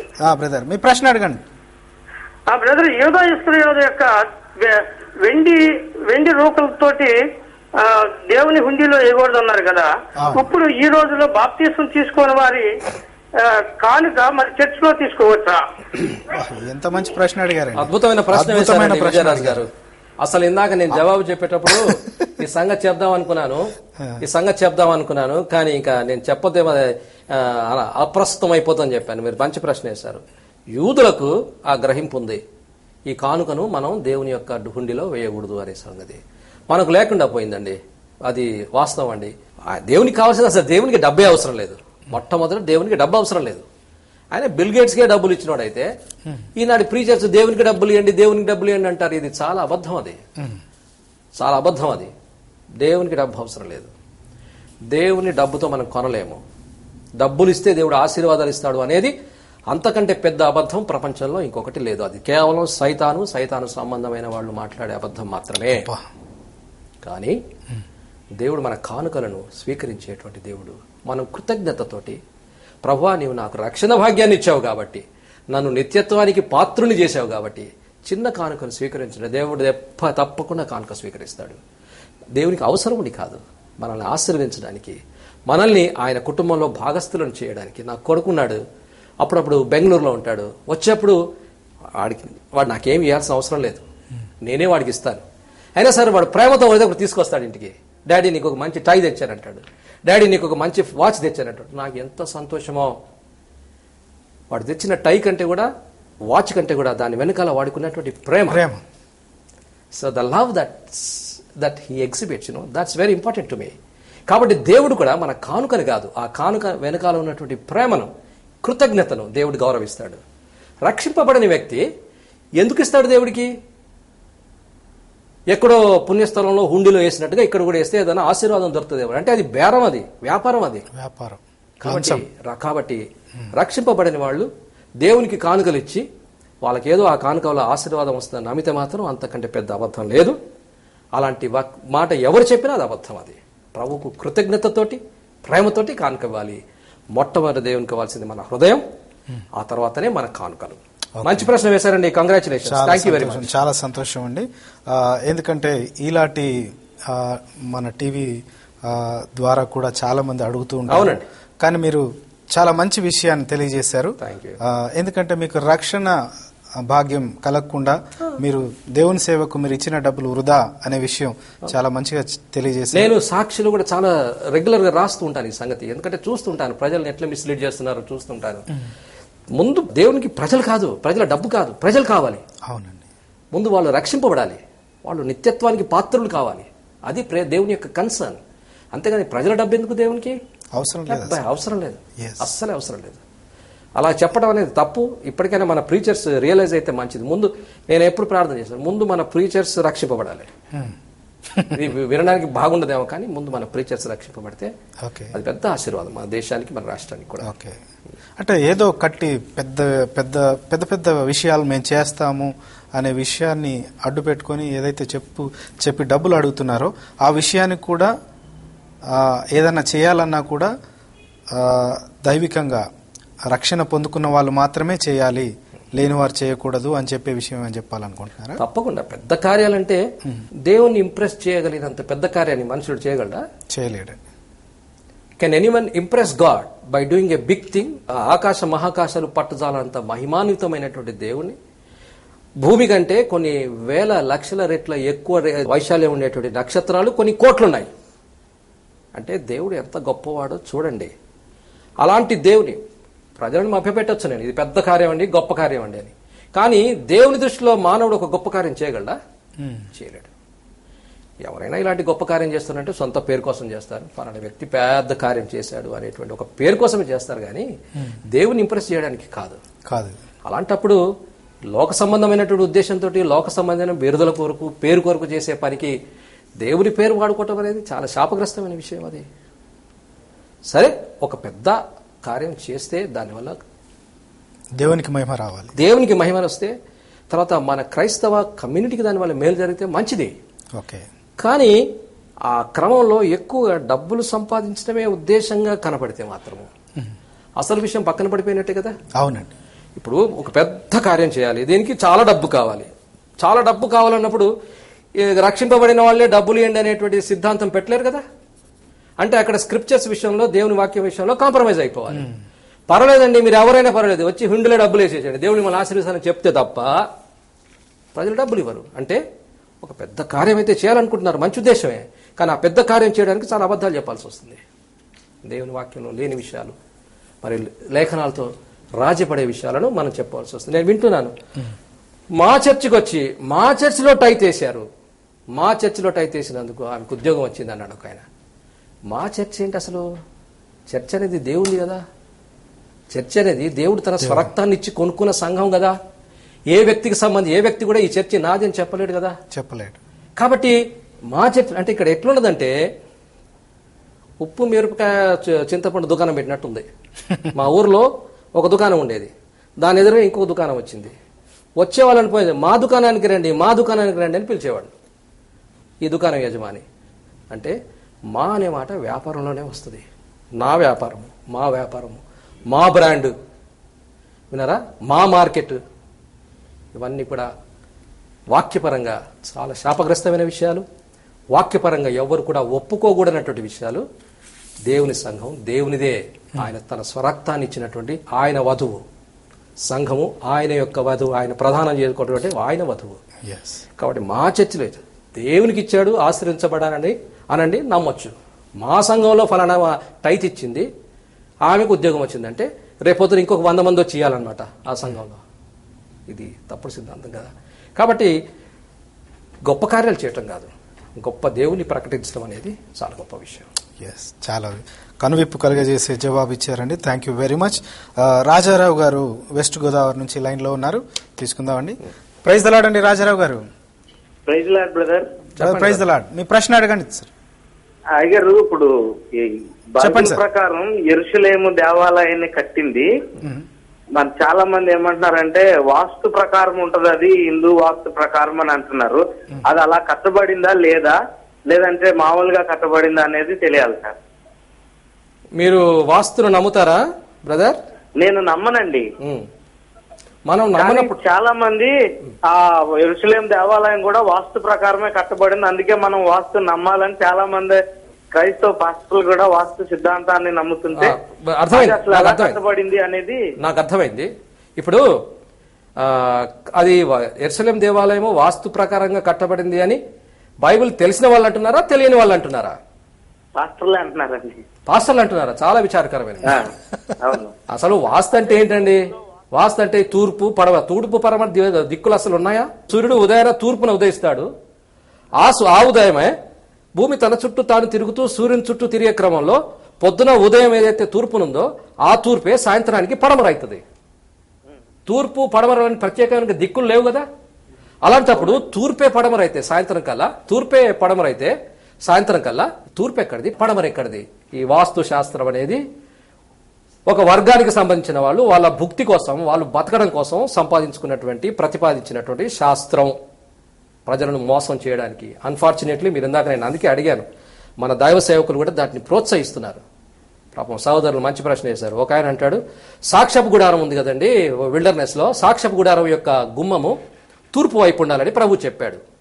వాస్తవి కాదు. ప్రజలు అరణ్యవాసంలో ఉన్నప్పుడు అరణ్యంలో సాక్ష్యపు గుడారాన్ని ప్రజలు నిర్మించమన్నాడు దేవుడు తన సన్నిధికి సాదృశ్యంగా. అప్పుడు మోషేకి చెప్పాడు దాని గుమ్మాన్ని తూర్పు వైపు ఉండేటట్టు చేయమని. కారణం ఏంటి తెలిసిన? వాస్తు కాదది. దానికి ముందు 400 సంవత్సరాలు ఇశ్రాయేలులు ఐగుప్తులో ఉండి ఐగుప్తీయుల దేవుడైనటువంటి సూర్యుని ఆరాధించారు వాళ్ళు. 400 సంవత్సరాల పాటు ఐగుప్తు దేవుడైనటువంటి సూర్యుని ఆరాధించినటువంటి ఇశ్రాయేలీలు ఈ రోజున అరణ్యంలోకి వచ్చిన తర్వాత జీవం కలిగిన దేవుని ఆరాధించాలంటే ముందు ఆ దేవుని వదిలేసేయాలి. దేవుడు అన్నాడు దాని గుమ్మము తూర్పు వైపు పెట్టండి. తూర్పు వైపు గుమ్మం ఉంటే మనుషులు దానిలోకి వెళ్తున్నప్పుడు వాళ్ళ వీపు ఎవరి వైపు ఉంటుంది? సూర్యుడికి ఉంటుంది. అంటే 400 సంవత్సరాలు మీరు ఆరాధించినటువంటి సూర్యునికి వీపు చూపించి దేవునికి ముఖం చూపించాలి. అది ఉద్దేశం. దాన్ని వక్రీకరిస్తారు వీళ్ళు. వాక్యం తెలిసిన వాళ్ళు, తెలియని వాళ్ళు, అతి తెలివితేటలు, 4 డబ్బులు సంపాదించాలి. వాస్తు కానివ్వండి, ముహూర్తాలు కానివ్వండి, ఇవన్నీ కూడా చాలా దరిద్రపు విషయాలు. ఈ మాట నేను వాడచ్చో లేదో కాదు. ఇవన్నీ ఈ రకమైనటువంటి ఆ దారిద్ర్యం నుంచి, ఆత్మీయ దారిద్ర్యం నుంచి దేవుడు మనల్ని బయటికి తెచ్చాడు. ఈ చీకటి స్థితి నుంచి దేవుడు బయటికి తీసుకొచ్చి వెలుగులోకి నింపిన తర్వాత కూడా ఈ పాత వాసనలు కలిగి ఉండటం అనేది చాలా శాపగ్రస్తమైన విషయం. అది దయచేసి వీటన్నిటికి దూరంగా ఉండండి. మనకు వాస్తుతో క్రైస్తవ విశ్వాసాలకు సంబంధం లేదు, ముహూర్తాలతో సంబంధం లేదు. ఇవన్నీ కూడా మన పాత బతుకుకు సంబంధించిన విషయాలు. వదిలేసేయండి. ప్రభులో నూతనమైనటువంటి జీవాన్ని కలిగి ఉండండి. Thank you. శ్రేష్టమైన జవాబు అండి. థ్యాంక్ యూ అండి. Thank you very much. ఈ రోజుల్లో కనువిప్పు కలగకుండా ఎంతో మంది ఉన్నారు. వారికి నిజంగా వాక్యం చూపిస్తూ మీరు ఏదైతే చెప్పారో నిజంగా చాలా సంతోషం అండి. చాలా సంతోషం సార్. ఇంకో కాల్ తీసుకుందాం. సుధాకర్ గారు సైనిక్పూర్ హైదరాబాద్ నుంచి లైన్ లో ఉన్నారు. ప్రైజ్ ద లార్డ్ అండి సుధాకర్ గారు. Praise the Lord sir. Good evening sir. Praise the Lord sir. Praise the Lord sir. మీ ప్రశ్న అడగండి సార్. సార్ యాక్చువల్ గా నా చిన్న డౌట్ సార్, ఎప్పటి నుంచో అడగండి సార్. ఈ సిలువ రక్తము ద్వారా వచ్చిన రక్షణను తీసేసి ఈ సిలువను ఫేమస్ చేస్తా పోతున్నారు. ఇది ఎంతవరకు సమంజసం సార్? అంటే చేయొచ్చా ఆ విధంగా? అంటే అది ఒక శిక్షకు సంబంధించిన గుర్తు కదా సార్? అవునండి. దానిని వదిలేసి, అంటే యేసు రక్తము ద్వారా వచ్చిన రక్షణను వదిలేసి మన వాళ్ళు సిలువను హైలైట్ చేస్తా పోతా ఉన్నారు. ఆ విధంగా చెయ్యొచ్చా? థ్యాంక్ యూ అండి. మీ ప్రశ్న అర్థమైంది. మీ ప్రశ్న అర్థమైంది బ్రదర్. చాలా మంచి ప్రశ్న వేశారు. కొరింథీయులకు రాసిన పత్రిక 1వ అధ్యాయంలో ఈ మాటలు పౌలు భక్తుడు చెప్తాడు. 22వ వచనం చదువుతున్నారు. యూదులు సూచక్రియలు చేయమని అడుగుతున్నారు, గ్రీసు దేశస్తులు జ్ఞానం వెతుకుతున్నారు. అయితే మేము సిలువ వేయబడిన క్రీస్తును ప్రకటించుతున్నాము. We are not preaching cross, but we are preaching Christ who is crucified on the cross. సిలువను క్రైస్తవుల యొక్క సింబల్ గా పెట్టుకోవడంలో తప్పులేదు. నిజానికి 3వ శతాబ్దం వరకు కూడా క్రైస్తవుల యొక్క సూచన సింబల్ ఏంటో తెలిసిన? చేప. Fish. Fish was the symbol. Fish was the symbol, main symbol. సిలువ కూడా అక్కడక్కడ ఉంది. కానీ త్రవ్వకాలంలో మెయిన్ గా, అంటే ఈ ఎక్కడెక్కడైతే క్రైస్తవులు ఆదిమ విశ్వాసాలు ఆరాధించారో ఆ త్రవ్వకాల్లో బయటపడినటువంటి చిహ్నం ఏంటంటే ఫిష్ అన్నమాట. చేప క్రైస్తవులకు సాదృశ్యంగా ఉండింది. ఆ తర్వాత కాలక్రమంలో సిలువ సాదృశ్యంగా మారింది. ఆ తర్వాత మన సోదరులు, ముఖ్యంగా క్యాథలిక్ సోదరులు, ఈ సిలువను ఐడల్ చేసి పారేశారు. ఇప్పుడు సిలువ, మా ఇంట్లో కూడా ఒక సిలువ ఉంటుంది, మీరు చూశారు. నేను క్రైస్తవుని అని చెప్పుకోవడానికి ఆ సిలువ పనికొస్తుంది, కానీ ఆ సిలువ నేను మొక్కను. ఆ సిలువను నేను మొక్కను. నా ప్రభు వేలాడదీయబడినటువంటి సిలువ ఇది కానే కాదు. కాబట్టి సిలువలో శక్తి ఏమి లేదు. సిలువ మనకు విగ్రహమే కాదు. It might be a symbol. ఒక సింబల్గా మనం వాడుకోవచ్చు దాన్ని. ఒక సింబల్ అవసరం అనుకుంటే, నా ఎపిసోడ్ ఉంది ఆత్మతో సత్యంతో, ఎక్కడ నేను క్రాస్ పెట్టను. ఆత్మతో సత్యంలో ఎక్కడ క్రాస్ పెట్టద్దని చెప్పాను. నాకు అవసరం లేదు, నాకు వాక్యమే ముఖ్యము. కానీ ఒకవేళ సింబల్గా అవసరమైతే వాడుకోవచ్చు. కానీ దాన్ని ఒక ఐడల్గా మారితే మాత్రం, విగ్రహంగా మారితే మాత్రం దాన్ని తప్పకుండా మనం వ్యతిరేకించు. దానిలో శక్తులు అంటూ ఏమీ లేవు. ఇంకొక మాట ఏంటంటే, అది మరణశిక్షకు సాదృశ్యం కదా మీరు అన్నారు. It is no longer the symbol of death sentence. Yesu ప్రభు ఎప్పుడైతే ఆ సిలువలో వేలాడబడ్డాడో, సిలువ యొక్క స్వరూపం మారిపోయింది, దాని చరిత్ర మారిపోయింది. That he's become a secret symbol అయింది ఆదివనం. కాకపోతే అది విగ్రహంగా మారటం అనేది చాలా విచారకరం. విగ్రహంగా మనం మార్చకూడదు దాన్ని. ఓకే, ఇంకో ప్రశ్నలోకి వెళ్దామండి. ప్రస్తుతం ఉన్న ఇశ్రాయేలు జాతిని దేవుడు ఏర్పరచుకున్నాడా? ప్రస్తుతం ఉన్న ఇశ్రాయేల్ దేశంలో ఎవరైతే ఉన్నారో ఆ జాతిని ఏర్పరచుకున్నాడా? ఆ పూర్వం ఉన్న ఆ జాతి అంటే అది ఇది విడదీయొచ్చా, లేకపోతే రెండు ఒకటేనంటారు? మీరు మంచి ప్రశ్న వేశారు. ఇశ్రాయేలులకు దాదాపుగా 5,000 చరిత్ర ఉంది, 5,000 సంవత్సరాల చరిత్ర ఉంది. దీన్ని pre Christ and after Christ అని 2 భాగాలు చేస్తే, యేసు ప్రభువును ఈ లోకానికి రక్షకుడిగా తీసుకురావడానికి ఒక జనాంగం అవసరమైనప్పుడు, ప్రత్యేకమైన జనాంగం అవసరమైనప్పుడు దేవుడు అబ్రహామును ప్రత్యేకించాడు. అబ్రహాము సంతానం నుంచి ఇసాకు కుమారుడు యాకోబును ప్రత్యేకించాడు. యాకోబు యొక్క సంతానంలో నుంచి యేసు ప్రభువును తీసుకొచ్చాడు. అంటే ఒక జనాంగం అవసరమైంది. ఆయనకు ఒక జనాంగం అవసరమైనప్పుడు ఆ జనాంగాన్ని అబ్రహాం ద్వారా ఆయన పుట్టించాడు. ఈ జనాంగం ద్వారా యేసు ప్రభుని ఈ లోకానికి తీసుకొచ్చాడు. యేసు ప్రభు ఈ లోకానికి రావటంతో ఈ జనాంగం యొక్క పర్పస్ తీరిపోయింది. Once Christ he's come in to this world as saviour, వాళ్ళ ద్వారానే వచ్చాడు. పౌలు అంటాడు, నా స్వజనులకు సంబంధించినటువంటి చింత భారం నాకున్నదంటాడు. మంచిదే. ఎప్పుడైతే యేసుప్రభు ఈ లోకానికి రక్షకుడిగా వచ్చాడో అంటే పోస్ట్ క్రైస్ట్ పీరియడ్లో ఇక ప్రత్యేకమైన జనాంగం అంటూ ఏమీ లేదు. ప్రత్యేకమైన జనాంగం అంటూ ఉంటే యేసుప్రభును విశ్వసించిన వాళ్ళే ప్రత్యేకమైన జనాంగం. అంటే మీరు, నేను, మనమే ప్రత్యేకించబడినటువంటి జనాంగం. రోమా పత్రికలో అంటాడు, అడవి ఒలివ చెట్టును తీసుకొచ్చి నేను మంచి ఒలివ చెట్టుకు అంటుగట్టాను అన్నాడు. అంటే ఈ జనాంగానికి సంబంధించినటువంటి యేసుక్రీస్తుకు, ఈ క్రీస్తుతో సంబంధం లేనటువంటి, అబ్రహాంతో సంబంధం లేనటువంటి, అబ్రహాం యొక్క జనాంగంతో సంబంధం లేనటువంటి అన్య జనులమైనటువంటి మనల్ని దేవుడు అంటే అడవి ఒలివ చెట్లు అన్నమాట, ఈ కొమ్మల్ని తీసుకొచ్చి యేసుక్రీస్తు అనేటువంటి మంచి ఒలివ చెట్టుకు అంటి కట్టడంతో యేసుక్రీస్తు రక్షణ పొందినటువంటి, యేసుక్రీస్తు ద్వారా కృపను పొంది, యేసుక్రీస్తు ద్వారా నిత్యత్వాన్ని పొంది ఆయన జనాంగంగా ఏర్పడిన వాళ్ళందరూ కూడా వాళ్లే ఇప్పుడు ప్రత్యేకించబడినటువంటి జనులు.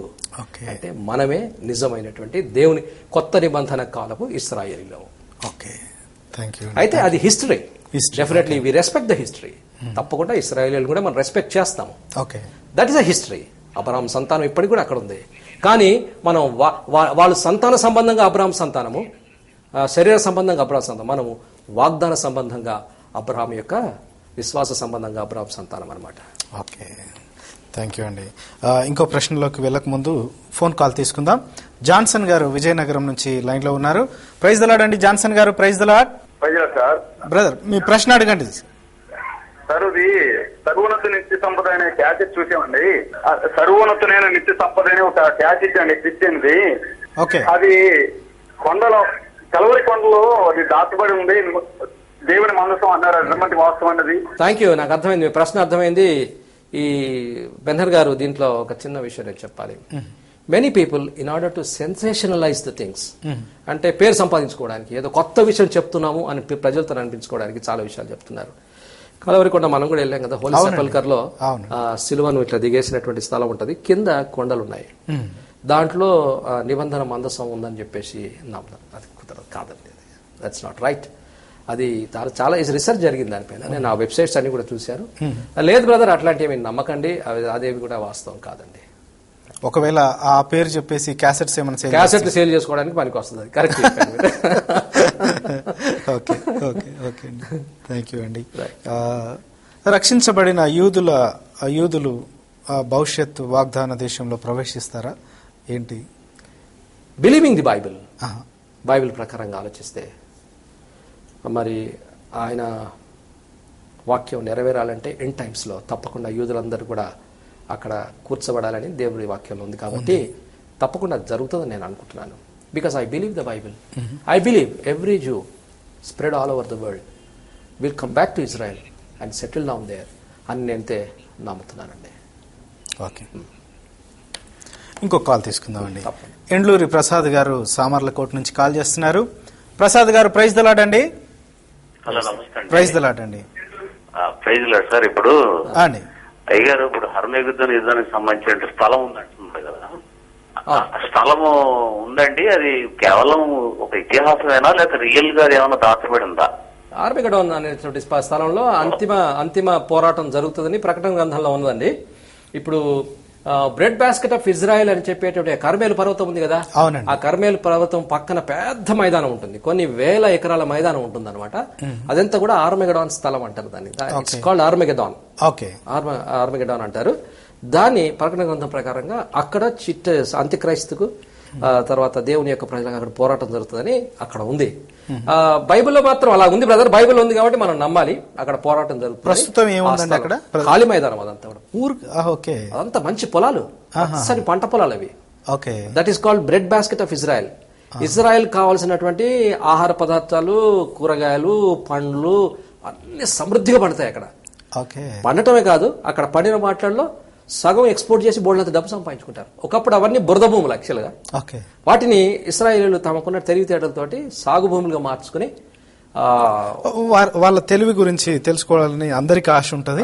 సో ఆ బురద భూమిని అంటే వ్యవసాయం చేసే దాని కొరకు పనికొచ్చేటట్టుగా ఎలా చేసుకున్నారు అనే విషయం, ఎందుకంటే చాలా మంది వ్యవసాయకులు ఉంటారు, చెప్తే చాలా సంతోషిస్తారు. ఇప్పుడు మీరు కర్మేలు పర్వతం ఒకవేళ మీరు వెళ్ళుంటే, బెనర్ గారు నేను చాలాసార్లు వెళ్ళాను. కర్మేలు పర్వతం ప్రక్కన ఒకప్పుడు అన్ని బురద భూములు ఉండేవి. అంతే, అక్కడ కాలు పెట్టలేము, భయంకరమైనటువంటి భూములు. 1910 నుంచి అంటే 1910 నుంచి ఈ జైనిస్ట్ మూవ్మెంట్ స్టార్ట్ అయింది, అంటే స్వింగ్ లోకి వచ్చింది. అంతకుముందు 1892లోనే జైనిస్ట్ మూవ్మెంట్ స్టార్ట్ అయింది. హెర్జల్ అనేటువంటి ఒక యూదుడు ప్రారంభించాడు. యూదులందరూ కూడా వెనక్కి వెళ్ళిపోవాలి మనం అని చెప్పేసి 19వ శతాబ్దపు చివరిలో. 1910 నుంచి యూదులందరూ కూడా ఆ దేశానికి ఒక్కొక్కరు ఆస్ట్రేలియా నుంచి మరి ఈ ప్రాంతాల నుంచి రావడం మొదలుపెట్టారు. వాళ్ళు వచ్చినప్పుడు అసలు ఈ రోజున పాలస్తీనా వాళ్ళు అంటారు ఇది మా దేశం అండి.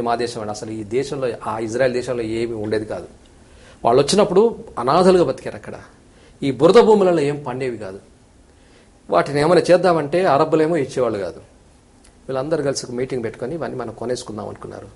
ఈ జైనిస్ట్ మూవ్మెంట్కి సంబంధించినటువంటి యూదులందరూ కూడా డబ్బు కలెక్ట్ చేసి ఈ అరబ్ మిత్రుల దగ్గరికి వెళ్ళిపోయి, అయ్యా మీరు ఎట్లా ఆ బాండ అవేం వాడుకోవటం లేదు, అవన్నీ బురద భూములు మాకు ఇచ్చేయండి అన్నారు. మేము కొనుక్కుంటామన్నారు.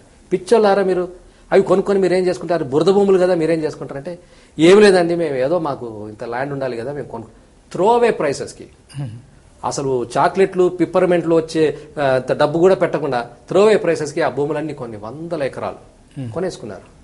కొనేసుకున్న తర్వాత ఆ బురద భూములను మంచి సాగు భూములుగా మార్చడానికి వాళ్ళ ప్రాణాలు అర్పించారండి. అక్కడ భయంకరమైన దోమలు ఉండేవంట. ఆ దోమలు గుట్టి చాలా మంది మలేరియా, టైఫాయిడ్ లాంటి వ్యాధులకు చచ్చిపోయారు. ఆ బురద భూములోంచి నీళ్ళన్నీ కూడా పక్కకు ఒక కాలు ద్వారా తీసుకెళ్లి మధ్యధరా సముద్రంలో కలిపేసి యూకలిప్టస్ చెట్లు ఆస్ట్రేలియా నుంచి తీసుకొచ్చి, యూకలిప్టస్ చెట్టుకు నీరు గుంజేటువంటి లక్షణం ఉంటుంది. ఆ యూకలిప్టస్ చెట్లు అక్కడ పాతి పెట్టి అక్కడ నాటి దాని ద్వారా ఈ బురద భూములన్నిటి కూడా మామూలుగా చదును భూములు తయారు చేసుకున్నారు. మెట్ట భూములుగా తయారు చేసేసి తర్వాత యూకలిప్టస్ చెట్లు తీసేసి అదన్నీ కూడా దున్నేసి వాటిని 1940 నుంచి 20 ఏళ్లలో ఎక్కడైతే బురద భూములు ఉండేవో, ఎక్కడైతే దోమలు ఉండేవో, ఎక్కడైతే గడ్డి కూడా మోసేది కాదో ఆ పంటనే ఇప్పుడు మరి బ్రెడ్ బాస్కెట్ ఆఫ్ దానికి, that's called bread basket of Israel దేశానికి మాక్సిమం ఫారెన్ ఎక్స్చేంజ్ అక్కడ పండినటువంటి పంటలు ఎక్స్పోర్ట్ చేయడం ద్వారా వస్తుంది అనమాట. ఇజ్రాయెల్ పంటలన్నా, ఇజ్రాయెల్ కూరగాయలన్నా, ఇజ్రాయెల్ పండ్లన్నా యూరోప్ వాళ్ళు ఎగబడి కొనుక్కుంటారు. మామూలుగా 10 రూపాయలకు దొరికేవి ఇజ్రాయెల్ వాళ్ళు 20 రూపాయలకు అమ్ముతారు. అయినా సరే 20 రూపాయలు పెట్టి ఇజ్రాయెల్ పంటను వాళ్ళు కొంటారు. ఎందుకంటే ఇజ్రాయెల్ పంటలు నాణ్యమైన పంటలు కాబట్టి ఆ పనికిమాలినటువంటి భూములను వాళ్ళు బ్రెడ్ బాస్కెట్ ఆఫ్ ఇజ్రాయెల్ గా మార్చుకున్నారు, సాగు భూమిగా మార్చుకున్నారు. అది వాళ్ళ తెలివితేటలు, యూదుల తెలివితేటలు అవి. Thank you. తెలివితేటల గురించి చెప్తూ ఉన్నారు. యూకలిప్టస్ ట్రీస్ గురించి కూడా చెప్పారు. యూకలిప్టస్ ట్రీస్ ఆస్ట్రేలియా నుంచి తెచ్చారని చెప్పారు, కానీ దాని వెనకాల కూడా ఒక చరిత్ర చెప్పారు, మాకు జ్ఞాపకం ఉంది. అది ఒక్కొక్కరిని జ్ఞాపకార్థం తీసుకురమ్మని చెప్పేసి ఒక్కొక్కరిని వాళ్ళ పితరులను చెప్పారు మీరు.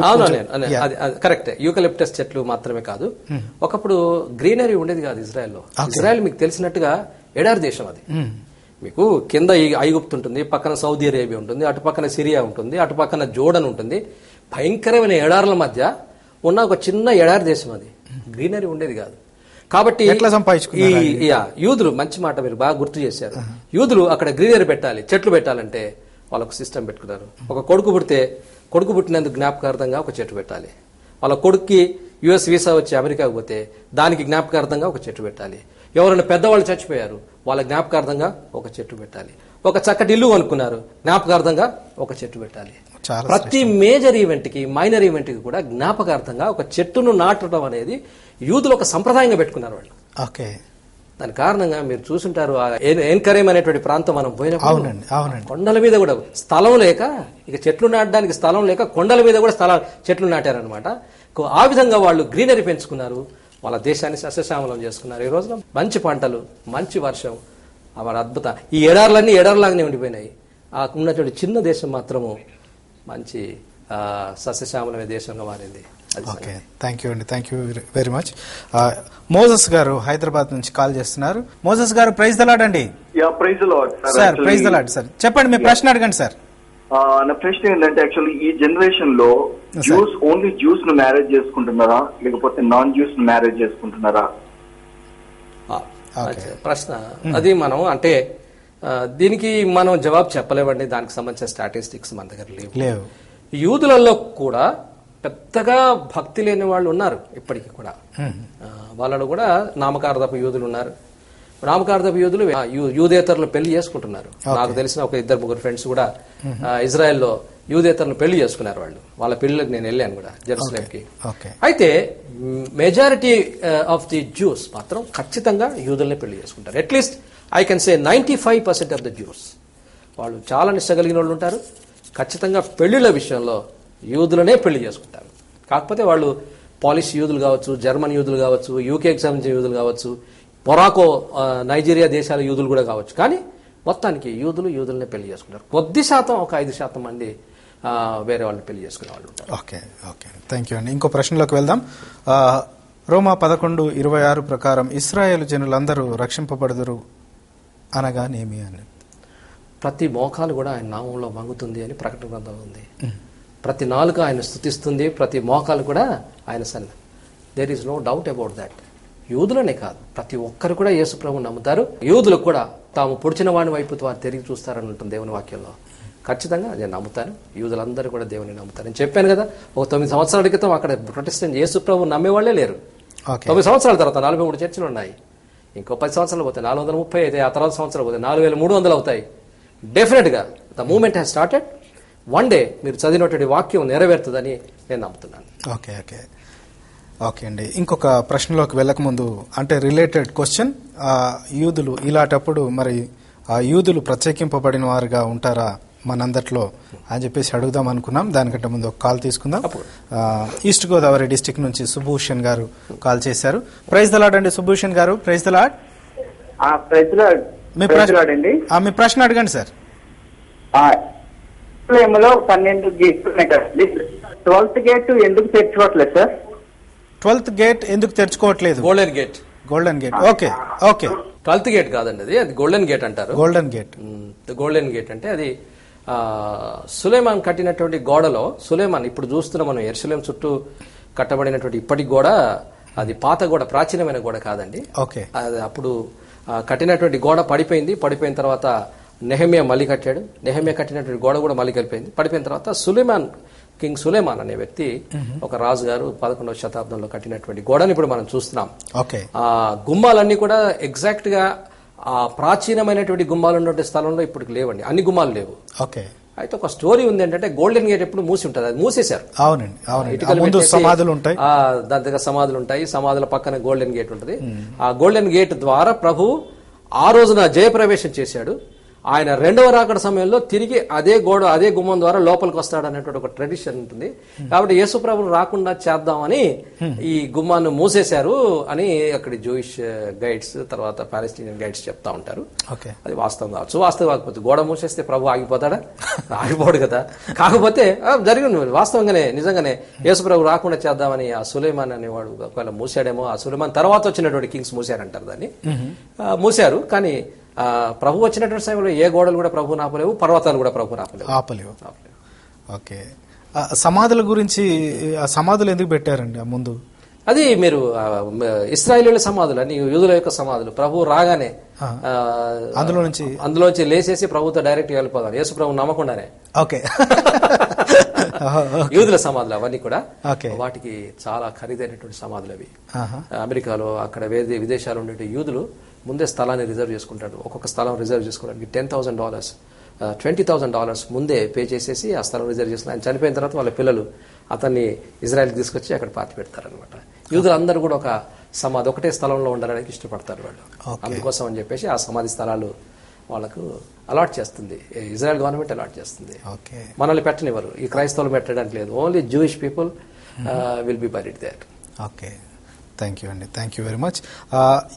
ఇందాక మీరు చెప్పారు కదా, చెప్పిన దానికి ఆధారం చేసుకుని యూదులను అంటే క్రైస్తవులుగా రక్షించబడిన వారుగా ఉంటే వారు ప్రత్యేకింపబడిన వారుగా ఉంటారా ఏంటి? మంచి ప్రశ్న సార్. ఇప్పుడు ఒకసారి యేసు ప్రభువును అంగీకరించిన తర్వాత ప్రపంచంలో 2 తెగలు ఉంటాయి. యేసు ప్రభు రాక, అందుకే చెప్పారు pre Christ period, post Christ period అని. ప్రీ క్రైస్ట్ పీరియడ్ లో యేసు ప్రభువుని లోకానికి రక్షకుడిగా తీసుకురావడం కోసం దేవుడు ఒక ప్రత్యేకమైన జనాంగాన్ని ఏర్పాటు చేసుకున్నాడు. ఈ ప్రత్యేక జనాంగం యొక్క ప్రత్యేకమైన గుర్తింపు ఎంతటితో అయిపోయింది? యేసు ప్రభు ఈ లోకానికి రావడంతో వాళ్ళ గుర్తింపు పోయింది. ఇంకా దాని తర్వాత ప్రత్యేకమైన జనాంగం యొక్క అవసరత లేదు. ఆ తర్వాత ఒకటే జనాంగం, యేసు ప్రభువును నమ్మిన వాళ్ళు, యేసు ప్రభువుని నమ్మని వాళ్ళు. రెండే తెగలు ఉంటాయి ప్రపంచంలో. కాబట్టి యేసు ప్రభువును నమ్మినటువంటి వాళ్ళందరూ కూడా, వాళ్ళు యూదులు కానివ్వండి, గ్రీక్ వాళ్ళు కానివ్వండి, గ్రీస్ దేశస్తులు కానివ్వండి, రోమాలు కానివ్వండి, పాకిస్తాన్ వాళ్ళు కానివ్వండి, భారతీయులు కానీ ఎవరైనా కానివ్వండి, యేసు ప్రభువు నమ్మిన వాళ్ళందరూ కూడా, యూదులు యూదేతరులు కూడా అందరూ ఒకటే జనాంగము. వాళ్లే ప్రత్యేకించబడినటువంటి జనాంగం. ఇంకా యూదులకంటూ ప్రత్యేకమైనటువంటి ప్రతిభ, ప్రత్యేకమైనటువంటి గుర్తింపు ఉండదు. There is no doubt about that. Okay, thank you అండి. ఇంకొక ప్రశ్నలోకి వెళ్దామండి. పరిశుద్ధాత్మ అంటే ఒక వ్యక్తి, పరిశుద్ధాత్మ అంటే ఒక బలమా, పరిశుద్ధాత్మ దేవుని యొక్క శక్తికి ప్రతిరూపమా అనే ప్రశ్న అండి.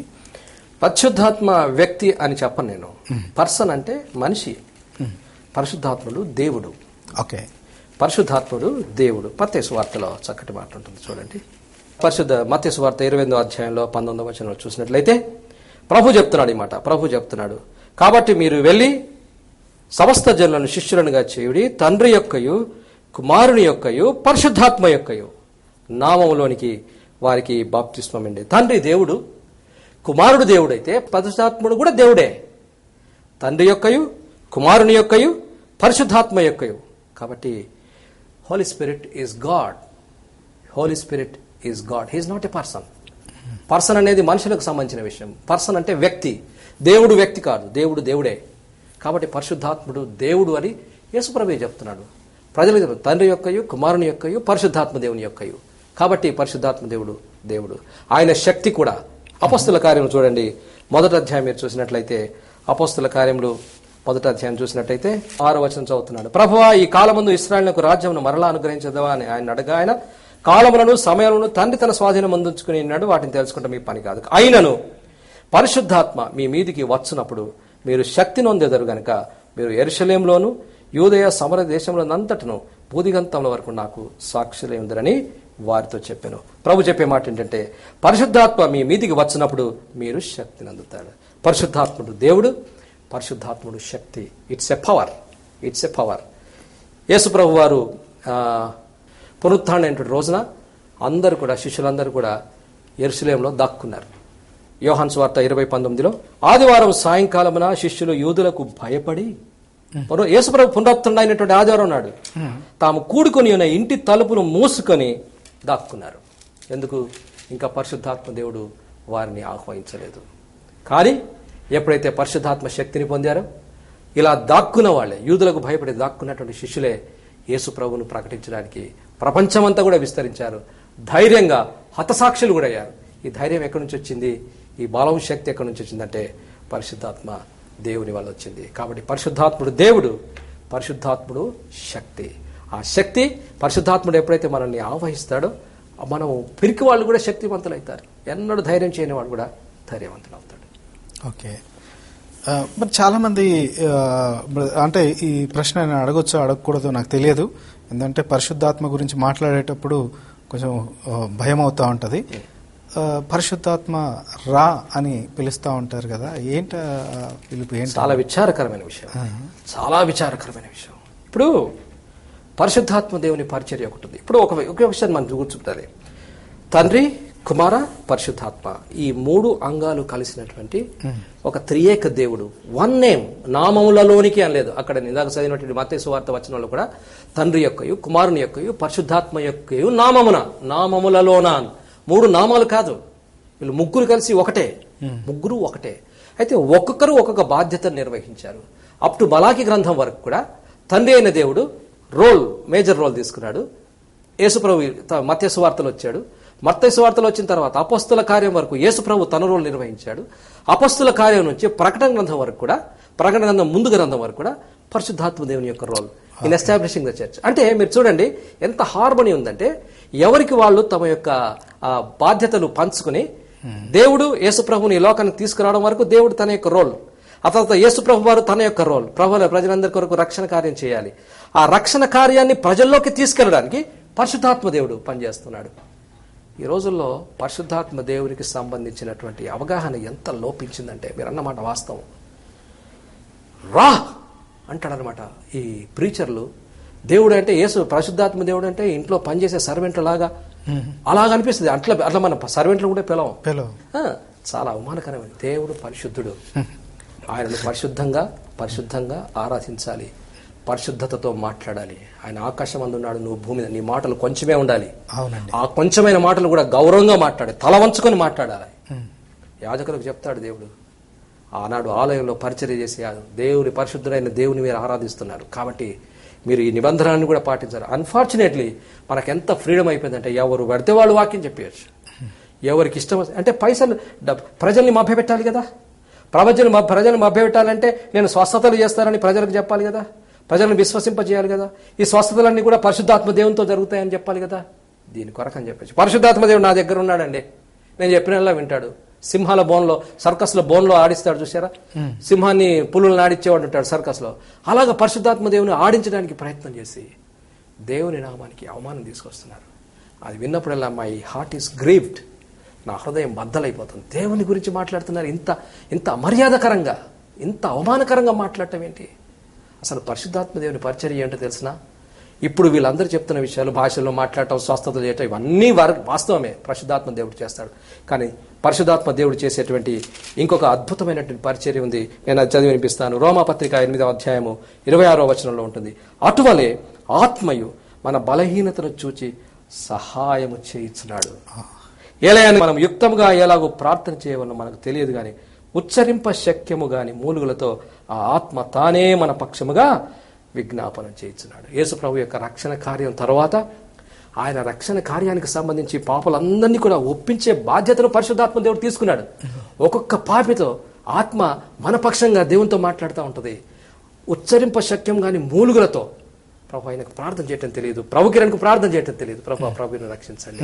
మళ్ళా ప్రభుకిరణకు చెప్తుంది, అయ్యా దేవుడు నిజమైన దేవుడు, సజీవుడైన దేవుడు, ఒప్పుకో అని. ఇటువైపు ఒకవైపు నన్ను ఒప్పిస్తాడు పరిశుద్ధాత్మ దేవుడు, మరోవైపు నా పక్షంగా దేవుని దగ్గర విజ్ఞాపన పరిచర్య చేస్తాడు. ఇది పరిశుద్ధాత్మ దేవుని యొక్క అద్భుతమైన పరిచర్య, ప్రధానమైన పరిచర్య. సరే, మిగతా విషయాలన్నీ ఉంటే ఉండొచ్చు, కానీ ఈ పరిచర్యను మనం హైలైట్ చేయకుండా కేవలం యేసుప్రభు అంటే, పరిశుద్ధాత్మ దేవుడు అంటే గాడివాడు, ఈ భూత వైద్యుడు, వచ్చేసేయండి యేసుప్రభు రెగుడి ఉన్నాడు, లేకపోతే పరిశుద్ధాత్మ నా దగ్గర ఉన్నది, మీకు బాగా చేసేస్తాడు, మీరు బాగా అయిపోతారు. ఇది పబ్బం గడుపుకోవడానికి కొందరు మాట్లాడే మాటలు, ప్రసంగాలు. దీనివల్ల దేవుని రాజ్యం కట్టబడదు. వాళ్ళ గల్లపెట్టెలు నిండుతాయి, ఆ బ్యాంక్ అకౌంట్ నిండుతాయి, కానీ దేవుడు మహింపరచబడు. నిజానికి దేవుడు అవమానించబడతాడు. జాగ్రత్త. అలాంటి నేను ఒక్కటే సూచన చేస్తాను మన ప్రియులకు కూడా, ఏంటంటే ఇలాంటి కార్యక్రమాలు వచ్చినప్పుడు నిర్దాక్షిణ్యంగా టీవీ కట్టేసేయండి. దానివల్ల మీ ఇంటికి ఆశీర్వాదం. అలాంటి కార్యం మీ ఇంట్లో జరిగితే మీకు అవమానకరం. అలాంటి వాళ్ళని మీరు డిస్కరేజ్ చేయండి, మీరు ఖండించండి. అలాంటి వాళ్ళని ఎంకరేజ్ చేయకండి. అలాంటి కార్యక్రమాలు వచ్చినప్పుడు ఆ పరిశుద్ధాత్మ దేవుని అవమానించే విధంగా ఎవరైనా మాట్లాడుతున్నప్పుడు మీ టీవీలు కట్టేయటం అనేది మీ ఇంటికి మీకు శ్రేయస్కరం. థ్యాంక్ యూ అండి, thank you very much. Philip Raju గారు లైన్ లో ఉన్నారండి, తీసుకుందాం లైన్. ప్రైజ్ ద లార్డ్ అండి ఫిలిప్ రాజు గారు. ప్రైజ్ ద లార్డ్ అన్న. చాలా వందనాలు అన్న, మంచి ప్రోగ్రామ్ మాకు అరేంజ్ చేశారు. థ్యాంక్ యూ అండి. మీరు ఎక్కడి నుంచి కాల్ చేస్తున్నారు బ్రదర్? నేను కొయ్యలగూడెం అండి. కొయ్యలగూడెం. సార్ మీ ప్రశ్న అడగండి సార్. అన్న, పరిశుద్ధాత్మ గురించి చక్కని విషయాలు చాలా తెలియజేస్తున్నారు కదా. అవునండి. మాకు చిన్న డౌట్ ఉందన్న. చెప్పండి, అడగండి. అది పరిశుద్ధాత్ముడు వచ్చి అదే ఆ సేవకుడు అట్లా నడుస్తూ ఉంటా ఈ ప్రజలు పడిపోవటం అనేది ఇట్లాగే ఈ రోజులు ఎక్కువ అయిపోతుంది కదా. అవునండి, అవునండి. అది ఎంతవరకు వాక్యానుసారం అయింది అనేది ఒక అనుమానం వచ్చింది సార్. అది ఆత్మ వచ్చిందని చెప్పి చెప్పడం కొడతాం, భాషలు మాట్లాడటం ఉండేది, కానీ ఈ రోజులే పడిపోతున్నారు కదా మనుషులు, దూరంగా పడి దొరలటం, తర్వాత చేతులు అంటుకుపోయి అంటాం, ఇవన్నీ కూడా చూస్తున్నాం. మరి అది ఎంతవరకు వాక్యానుసారం అయింది చెప్పారు బ్రదర్. మీకు అంటే విశదీకరించి చెప్పకపోయినా ఆ విషయాలన్నీ కూడా తప్పు అని చెప్పారు. కూడా వాక్య వ్యతిరేకమైన విషయాలేనండి. ఈ సోకాల్డ్ ప్రీచర్స్ వాళ్ళ ప్రయోజనాల కోసము, వాళ్ళ యొక్క బ్యాంక్ అకౌంట్లు నిండడం కోసం, వాళ్ళ పేరు పెంచుకోవడం కోసం, వాళ్ళు గొప్ప వాళ్ళమని చెప్పుకోవడం కోసం ఎవరో పడేస్తే గొప్ప వాళ్ళు అవుతారని అనుకుంటున్నారు. కానీ అదంతా కూడా వాక్యానుసరమైన విషయం కాదు, వాక్య వ్యతిరేకమైన విషయమే. అవేవి కూడా మీరు నమ్మాల్సిన అవసరం లేదు. నీరు తెచ్చుకోండి, మీ నీరు వైన్ అయిపోతుంది, లేకపోతే చేతులు పట్టుకోండి అంటుకుంటాయి, తెచ్చుకోండి వైన్ చేస్తాను. ఇదే గారడి వ్యవహారాలా? అంటే ఏంటి ప్రయోజనం ఏంటి అలా జరగడం వల్ల? ప్రజలు వస్తారు, మొట్టమొదటి ఏంటంటే ప్రజలను ఆకర్షించాలి. అంటే ప్రజలకేంటి లాభం ఏంటి? ప్రజలకు ఏమి లాభం ఉండదు. అల్టిమేట్ గా వీళ్ళ పరిచర్యల వల్ల ప్రజలకేమి ప్రజల నెత్తి మీద చేయబెట్టడమే, ప్రజల చెవులలో పూలు పెట్టడమే వీళ్ళ పరిచర్య. ముందు ఇవన్నీ కూడా అడ్వర్టైజ్మెంట్ టాక్టిక్స్ అనమాట, పబ్లిసిటీ టాక్టిక్స్ అనమాట. నీళ్లు తెచ్చుకోండి, నేను ద్రాక్షరసం చేస్తానంటే తెల్లారి ఎంత మంది నీళ్లు తెచ్చుకున్నారో తెలిసిన? విశాఖపట్నంలో ఎక్కడ జరిగిందంటే ఇది విన్నారా? నాకు ఎవరో మిత్రుడు చెప్పాడు. కొన్ని వేల మంది వచ్చేసారు పాపం. అంటే అద్భుత కార్యాలు చూడడానికి ఎవరికైనా ఇష్టమే ఉంటుంది కదా. అవునట, నీళ్లు తెచ్చుకుంటే ద్రాక్షరసం చేస్తానట అంటే ఒకరి దగ్గర నుంచి విని ఇంకొకరి దగ్గర నుంచి విని ఇంకొకరి దగ్గర మొత్తం గ్రౌండ్ అంతా జనం అంతా వచ్చేసారు. తీరా చూస్తే ఏమి జరగల. ఒక ఆయన వెళ్ళి అడిగాడట, ఏమండి మీరు నీళ్లు తెచ్చుకోమన్నారు, ప్రార్థన చేశారు మీరు, మరి ద్రాక్షరసం కాలేదంటే నువ్వు సీసా మీద పెట్టి చేయి పెట్టి ప్రార్థన చేసావా, చేయి పెట్టావా నేను ప్రార్థన చేసినప్పుడు అని అడిగాడట. లేదండి అందుకే కాలేదండి అన్నాడట. అలాగా ప్రజల్ని మభ్య పెట్టడం అనమాట. ఇది చాలా విచారకరమైన విషయం. నేను అంటాను, ఈ టీవీ ఛానల్స్ మనకు కూడా ఒక బాధ్యత ఉంది, ప్రజల్ని ఎడ్యుకేట్ చేయాల్సిన బాధ్యత. వాక్యం, స్వచ్ఛమైన వాక్యాన్ని ప్రకటించే గవర్నమెంట్ ఆఫ్ ఇండియా ఈ మధ్య కాలంలోనే బ్లైండ్ బిలీఫ్స్ ని ఏవైతే ఈ రకంగా చేస్తున్నారో వీటిని చేయకూడదు అని చెప్పేసి రిస్ట్రిక్షన్స్ మనకు పాస్ చేశారు. అవును, మీకు వచ్చిన ఆర్డర్ చూశారు మీరు. సో ఈ రకమైన చేయడం వల్ల గవర్నమెంట్ కూడా ఒప్పుకోదు అని చెప్పేసి, అంటే మూఢ విశ్వాసాలను, అంధవిశ్వాసాలను ప్రోత్సహించేటువంటి హీలింగ్స్ ని ప్రోత్సహించి, అంటే అన్వెరిఫైయబుల్ హీలింగ్స్ అనమాట. ఇప్పుడు యేసు ప్రభు వారు లాజర్ను బాగుపరిచారు. It is there for everyone to verify. ఆ లాజర్ తర్వాత చాలా విందులలో పాల్గొన్నాడు. దేవుని వాక్యంలో చెప్తాడు, యేసుక్రీస్తు లేపినటువంటి లాజరు పాల్గొన్నటువంటి విందు అని దేవుని వాక్యంలో ఉంటుంది. మన వాళ్ళు చేసే చాలా హీలింగ్స్ కూడా అన్వెరిఫైయబుల్, పైగా తీసుకొచ్చేసి టీవీలలో చెప్పుకుంటున్నారు. కాబట్టి ఇది మూఢ విశ్వాసం అవుతుంది. అన్వెరిఫైయబుల్ అయితే అది మూఢ విశ్వాసం అవుతుంది.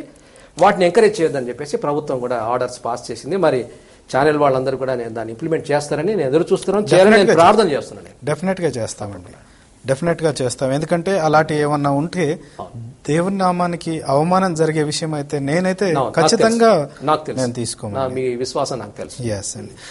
యాకోబ్ గారు విజయవాడ నుంచి లైన్ లో ఉన్నారు, ఒక కాల్ తీసుకుందామండి. ప్రైజ్ ద లార్డ్ అండి యాకోబ్ గారు. Praise the Lord. వందనాలండి. వందనాలండి, చెప్పండి.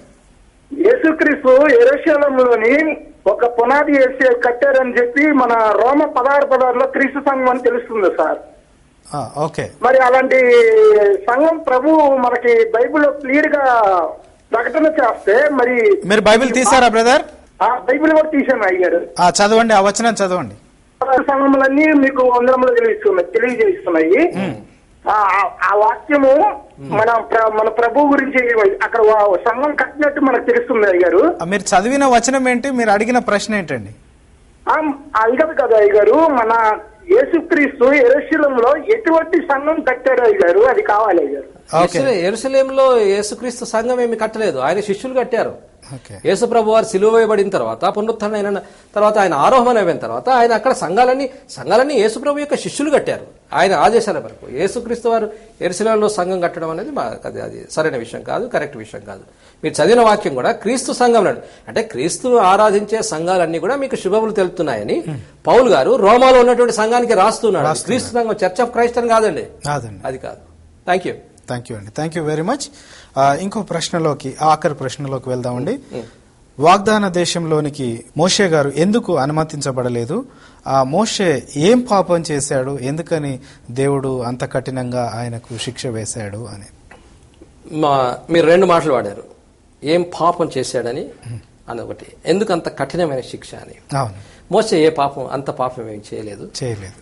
అది కఠినమైన శిక్ష కూడా కాదండి. ఎందుకంటే బండతో మాట్లాడమన్నాడు దేవుడు, మాట్లాడకుండా ఆయన కొట్టాడు, బండను కొట్టాడు. సరే, అందువల్ల నువ్వు వాగ్దాన దేశంలో కాలు పెట్టవు అని ప్రభు చెప్పాడు. ఒకటి మనం గుర్తుపెట్టుకోవాలి, ఆయన ప్రభు ఏ సందర్భంగా మోషేతో ఈ మాటన్నా ఒక విషయం ఉన్నది. ఇశ్రాయేలీయుల యొక్క ఈ ఐగుప్తు నుంచి వాగ్దాన దేశానికి చేరుకున్నటువంటి చరిత్ర మనం చూసినట్లయితే 40 సంవత్సరాలు మోషే వాళ్ళకు నాయకత్వం వహించాడు. 40 సంవత్సరాల తర్వాత చాలా కీలకమైనటువంటి 40 సంవత్సరాలు చాలా కీలకమైన దేశం. ఎందుకంటే ఐగుప్తు దేశాన్ని వదిలిపెట్టి 40 సంవత్సరాలు వాళ్ళు మళ్ళీ జీవం కలిగినటువంటి దేవుని యొక్క కొత్త మార్గాన్ని నేర్చుకున్నారు. ఒక దేవుని యొక్క జనాంగంగా వాళ్ళకి ఏమేమి నిబంధనలు ఉండాలి ఇవన్నీ కూడా మోషే వాళ్ళకి నేర్పించాడు. అక్కడి వరకు మోషే యొక్క రోల్ అయిపోయింది. మోషే గారు ఏదైతే పని చేయగలరని దేవుడు అనుకున్నాడో ఆ పని సంపూర్ణంగా చేయనిచ్చాడు. 40 సంవత్సరాలు మోషే పరిచర్య. ఈ 40 సంవత్సరాల తర్వాత యోర్దాను దాటిన తర్వాత ఈ వాగ్దాన దేశం అంతా కూడా వాళ్ళు స్వతంత్రించుకోవాలి. స్వతంత్రించుకోవాలంటే ఒక యుద్ధశూరుడు వాళ్ళకు నాయకుడుగా ఉండాలి. అది యెహోషువ మాత్రమే చేయగలడు. అంటే the Lord required an army general. యుద్ధం చేయాలంటే పాస్టర్లు పనికిరారు. ఇప్పుడు యుద్ధానికి పాస్టర్లు, బైబుల్ వాక్యం చెప్పాలంటే పాస్టర్ గారు పనికి వస్తారేమో, కానీ ఒక యుద్ధ రంగంలో యుద్ధం చేయాలంటే యుద్ధ నైపుణ్యం తెలిసినటువంటి వ్యక్తే కావాలి కదా. కాబట్టి యోర్దాను దాటిన తర్వాత అనేక యుద్ధాలు చేసి వీళ్ళు వాగ్దాన దేశాన్ని సంతరించుకోవాలి. కాబట్టి ఒక కీలకమైన దశలో దేవుడు మోషే దగ్గర నుంచి ఆ బాధ్యతను యెహోషువకి ఇచ్చాడు. నేను అనుకుంటాను అప్పటి రిక్వైర్మెంట్ను బట్టి ఇశ్రాయేలీయులకు ఎవరు అవసరమో వాళ్ళను దేవుడు నాయకుడిగా అనుగ్రహించాడు. యోర్దాను వరకు మోషేని అనుగ్రహించాడు, యోర్దాను తర్వాత యెహోషువను అనుగ్రహించాడు. ఒకవేళ మోషే గనక యోర్దాను దాటి మరి వాగ్దాన దేశానికి వచ్చి ఉంటే నేను అనుకుంటాను ఇశ్రాయేలీయులు అందరూ కలిసి మోషే ఒక దేవుడు గుడి కట్టుకునే వాళ్ళేమో. అంటే దేవుని కంటే ఎక్కువ మహిమ వేరే వాళ్ళు ఎవరు కూడా పొందడం దేవునికి ఇష్టం ఉండదు. Even Moses wouldn't have liked it. కాబట్టి మోషే చరిత్ర అక్కడితో ముగిసిపోయింది. అది దేవుని యొక్క చిత్తం. కానీ మీరు ఇందాక అన్నారు ఇంత కఠినమైనటువంటి కఠినమైన కాదు అది. ఎందుకని అంటున్నా అంటే ఆఖరికి మోషే వాగ్దాన దేశానికి వచ్చాడు. అవునండి. రూపాంతరపు కొండ మీద ప్రభు రూపాంతరం చెందిన అనుభవంలో అప్పుడు ఏలియా మోషే ఇద్దరు కూడా వాగ్దాన దేశంలో కదా జరిగింది అక్కడ. కాబట్టి కాలు పెట్టినిచ్చాడు దేవుడు. ఆఖరికి వాగ్దాన దేశంలో కాలు పెట్టాడు. పాపం బహుశా మీకున్న బాధ నాకున్న బాధ దేవుడు అర్థం చేసుకుని ఒక్కసారి పోతే పోనీలే అని చెప్పేసి మోషేని పంపాడు. పాపం దేవుడు వాగ్దాన దేశంలో కాలు పెట్టాడు. కాబట్టి మనమే బాధపడాల్సిన అవసరం లేదు. యేసు ప్రభుల వారు మరి పరిశుద్ధాత్మ లేకపోతే అగ్నిలో బాప్తిసమిస్తారు అని అన్నారు. ఈ మాటలు ఎక్కడ కూడా లేవు, అవన్నీ కూడా కల్పించారు అని కొందరు అంటున్నారు అని ఉందండి. మరి ఇది ఎంతవరకు ఏంటి అసలు ఇది? నేను ఒక్క చిన్న ప్రశ్న వేస్తాను. కొందరు అంటున్నారు కదా, అవునండి. ఆ కొందరు ఎవరో మెన్షన్ చేశారా? చేయలేదు కదా. అవునండి.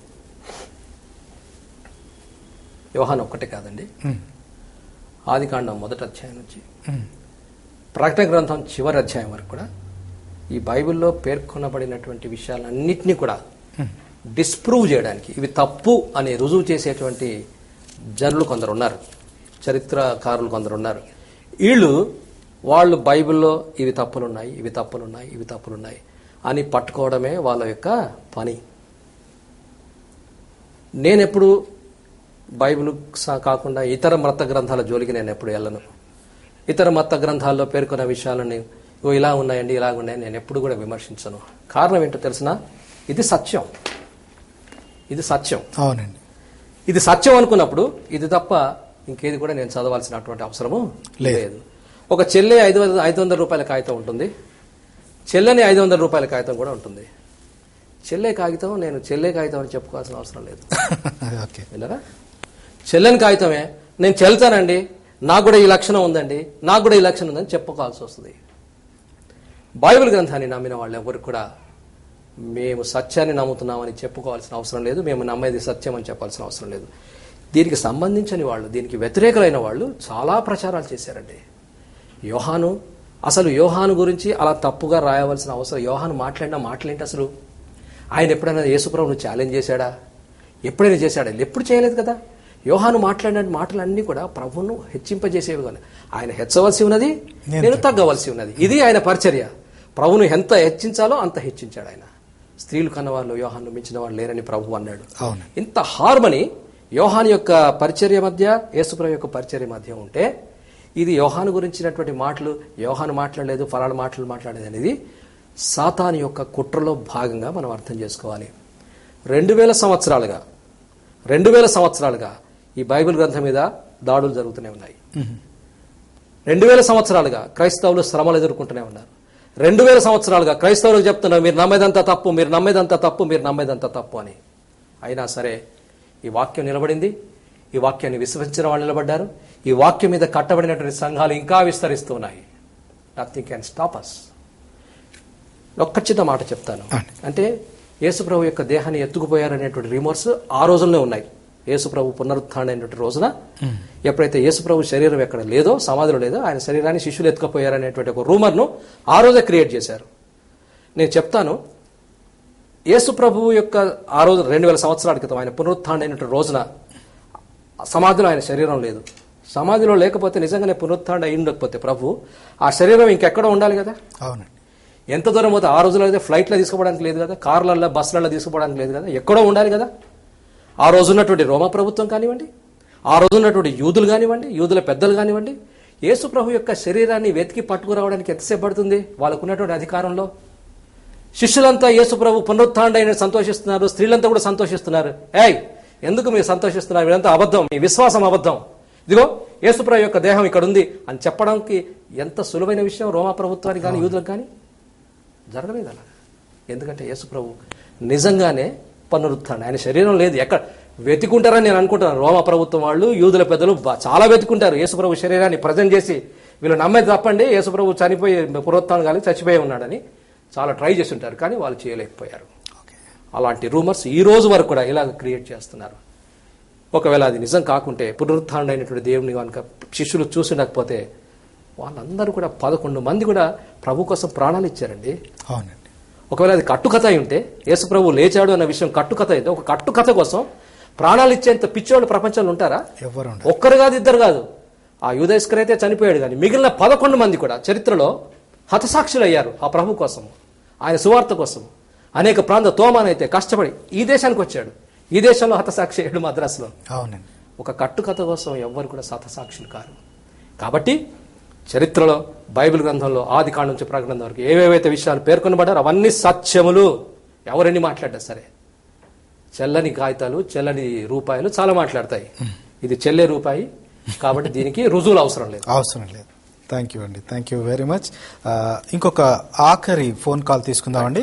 ఆఖరి ఫోన్ కాల్ కర్ణాటక నుంచి, బీదర్ నుంచి రాజు అనే వ్యక్తి ప్రశ్న అడగాలనుకుంటున్నాడు. దయచేసి హిందీలో మీరు జవాబు చెప్పాల్సిందిగా కోరుతా ఉన్నాడు. ప్రైజ్ తలాడండి రాజు. పూచో, ఆప్కా క్వశ్చన్ పూచో. सर अब जीसस है या परिशुद्ध आत्मा है सर? क्या बोले? अब इस दुनिया में अब जीसस है या परिशुद्ध आत्मा है फिर वक्त? जीसस भी है, परिशुद्धात्मा भी है. जीसस ही परिशुद्धात्मा है, परिशुद्धात्मा ही जीसस है. जी जी जी सर. जी जी जी. ओके, आप थोड़ा हिंदी में अगर थोड़ा टाइम दिए तो अच्छा रहेंगे सब, एक हाफ एन आवर कभी भी. Okay, half an hour Hindi जरूर. ये बात हम जरूर सोचेंगे. ये इसके बारे में हम प्रेयर करेंगे. इसके बारे में कोई सुझाव? या डेफिनेटली हम लोग करेंगे. Thank you very much for the suggestion. Thank you brother. Yeah అయ్యగారు, ఈ యొక్క అసలైన ప్రశ్న సిసలైన జవాబు అనే కార్యక్రమంలో ఏవైతే ప్రశ్నలు మేము అడిగామో వాటన్నిటికీ బైబిల్ని ఆధారం చేసుకొని మీరు ఇచ్చిన ఈ జవాబులన్నిటికి కూడా దేవుడిని ఈరోజు నిజంగా ఎంతో మంది మేలు పొందుకున్నారని నేను ప్రగాఢంగా చెప్పగలను. చాలా మంచి ప్రశ్నలు, మంచి జవాబులు ఈ రోజు మరి ప్రజల దగ్గర నుంచి కూడా, అంటే వీక్షకుల మంచి ప్రశ్నలు నాకు కూడా చాలా తృప్తిగా ఉంది. మీరు కూడా మంచి ప్రశ్నలు తయారు చేశారు. Thank you. అంటే మీరు ప్రజల్లో తిరుగుతున్నారు కాబట్టి, ఛానల్ నడిపిస్తారు, మీకు ప్రజల యొక్క నాడి తెలుసు, వాళ్ళ అభిప్రాయాలు తెలుసు కాబట్టి మంచి ప్రశ్నలు తయారు చేస్తారు. ప్రజలు కూడా మంచి ప్రశ్నలు వేశారు. మంచి ప్రశ్న వేస్తే మాకు కూడా తృప్తి, బిర్యానీ తిన్నట్టు ఉంటుంది. ఓకే, థ్యాంక్ యూ అండి. ఈ కార్యక్రమం ఆఖరిలో మీరు వీక్షకులకు ఏం చెప్పాలనుకుంటున్నారు? ఒక చిన్న సందేశం. నేను ఒకటే మాట చెప్పదలుచుకున్నాను. స్వచ్ఛమైన వాక్యాన్ని నమ్మండి. అంత్య దినాలలో దుర్బోధలు చేసేవాళ్ళు వస్తారని దేవుని వాక్యంలో ఉంది. దేవుని వాక్యం అంతా సత్యమైందని నేను నమ్ముతాను. ప్రకటన గ్రంథం ఆది కాండం నుంచి ప్రకటన వరకు I believe in every word, every verse of the Bible. ఈ దుర్బోధలకు దూరంగా ఉండండి. తమ వక్ర మార్గాలతో, తమ సొంత ప్రయోజనాలకు ఎవరైతే చెప్పే విషయాలు దూరంగా ఉండండి. దేవుడు మనందరికీ కూడా ఏది సత్యమో ఏది అసత్యమో తెలుసుకునేటువంటి విచక్షణను మనందరికీ ఇచ్చాడు. దాన్ని వాడుకుందాము. స్వచ్ఛమైన వాక్యాన్ని నమ్మితే స్వచ్ఛమైన ఆశీర్వాదాలు వస్తాయి. దేవుని స్వచ్ఛంగా ఆరాధించండి. దేవునితో నిత్యమైన సంబంధాన్ని కలిగి ఉండండి. This is the secret of victory in your life. ఇది ఒక్కటే మీ జీవితంలో, నా జీవితంలో నేను తెలుసుకున్న రహస్యం మీకు కూడా చెప్తున్నాను. ప్రతి శనివారము 7:30 నుంచి 8 గంటల వరకు, ఇప్పుడు వస్తుంది, ఒక 6 గంటల తర్వాత నా కార్యక్రమం వస్తుంది. ఇదే నేను బెన్హర్ గారు ఎన్నోసార్లు కార్యక్రమం ఇవ్వండి, ఎందుకంటే బెన్హర్ నాకు ప్రియ సోదరుడు లాంటి వాడు. కాబట్టి స్వచ్ఛమైన వాక్యాన్ని స్వచ్ఛమైన పద్ధతిలో, డబ్బు జోలికి పోకుండా, అకౌంట్ నంబర్లు వేయకుండా, కేవలం దేవుణ్ణి మహిమపరచాలనే ఉద్దేశంతో వాక్యం చెబుతున్నాను. ప్రతి శనివారం సాయంత్రం 7:30 నుంచి 8 గంటల వరకు ఆత్మతో సత్యంతో అనే కార్యక్రమం వస్తుంది. తప్పకుండా వినండి, ఆశ్రయించబడండి. థ్యాంక్ యూ అండి. Thank you very much. ఈ యొక్క కార్యక్రమం అసలైన ప్రశ్న సిసలైన జవాబు అనే కార్యక్రమం ద్వారా మీరిచ్చిన జవాబులను బట్టి రక్షణ టీవీ యాజమాన్యం తరఫున, వీక్షిస్తున్న వీక్షకుల తరఫున మీకు నా హృదయపూర్వక తెలియజేస్తున్నాను. Thank you. ఆఖరిగా మీ ప్రార్థనతో ఈ కార్యక్రమం ముగించుకుందాం. దయచేసి ప్రార్థించాల్సిందిగా కోరుతున్నాను. గొప్ప దేవా, మీకు స్తోత్రాలు, వందనాలు నాయనా. ఈ కార్యక్రమాన్ని ప్రభా మీరు ఆశీర్వదించారని నమ్ముతున్నాను. వందలాది మంది, వేలాది మంది కార్యక్రమాన్ని విన్నారు, ఎంతో మంది మాట్లాడారు, వారి హృదయంలోని విషయాలు మాతో పంచుకున్నారు. మీరు అన్ని విన్నారు, వారు మాట్లాడిన మాటలు విన్నారు, మేము మాట్లాడిన మాటలు కూడా విన్నాం. ప్రభా మీరే హెచ్చింపబడాలి, మేము తగ్గించబడాలి. ప్రభా రక్షణ టీవీ యొక్క పరిచయను మీరు ఆశీర్వదిస్తున్నారు, మారుమూల ప్రాంతాలకు తీసుకెళ్తున్నారు. ఇలాంటి స్వచ్ఛమైనటువంటి వాక్య పరిచర్యను ప్రకటించే ఛానల్గా మీరు నిలబెట్టుకున్నందుకు వందనాలు. బెన్హర్ గారిని ప్రభా ఆ మేరకు ఆయన యొక్క హస్తాలను బలపరుస్తున్నారు, మీకు వందనాలు. వారిని, వారి యొక్క టీంని అంతటిని దీవించండి, రక్షణ ఫ్యామిలీని దీవించండి, వీక్షకులను దీవించండి. మేము మాట్లాడిన మాటలన్నీ కూడా మీ రాజ్యాన్ని కట్టేవిగా ఉన్నాయని నమ్ముతూ మీకు వందనాలు చెల్లిస్తూ యేసు నామమున అడిగి వేడుకుంటూ ఉన్నాను తండ్రి. ఆమేన్. ఆమేన్. థ్యాంక్ యూ అండి. Thank you very much. God bless you. వచ్చే వారం అసలైన ప్రశ్న, సిసలైన జవాబులు కలుసుకుందాం. అంతవరకు సెలవు. Praise the lord.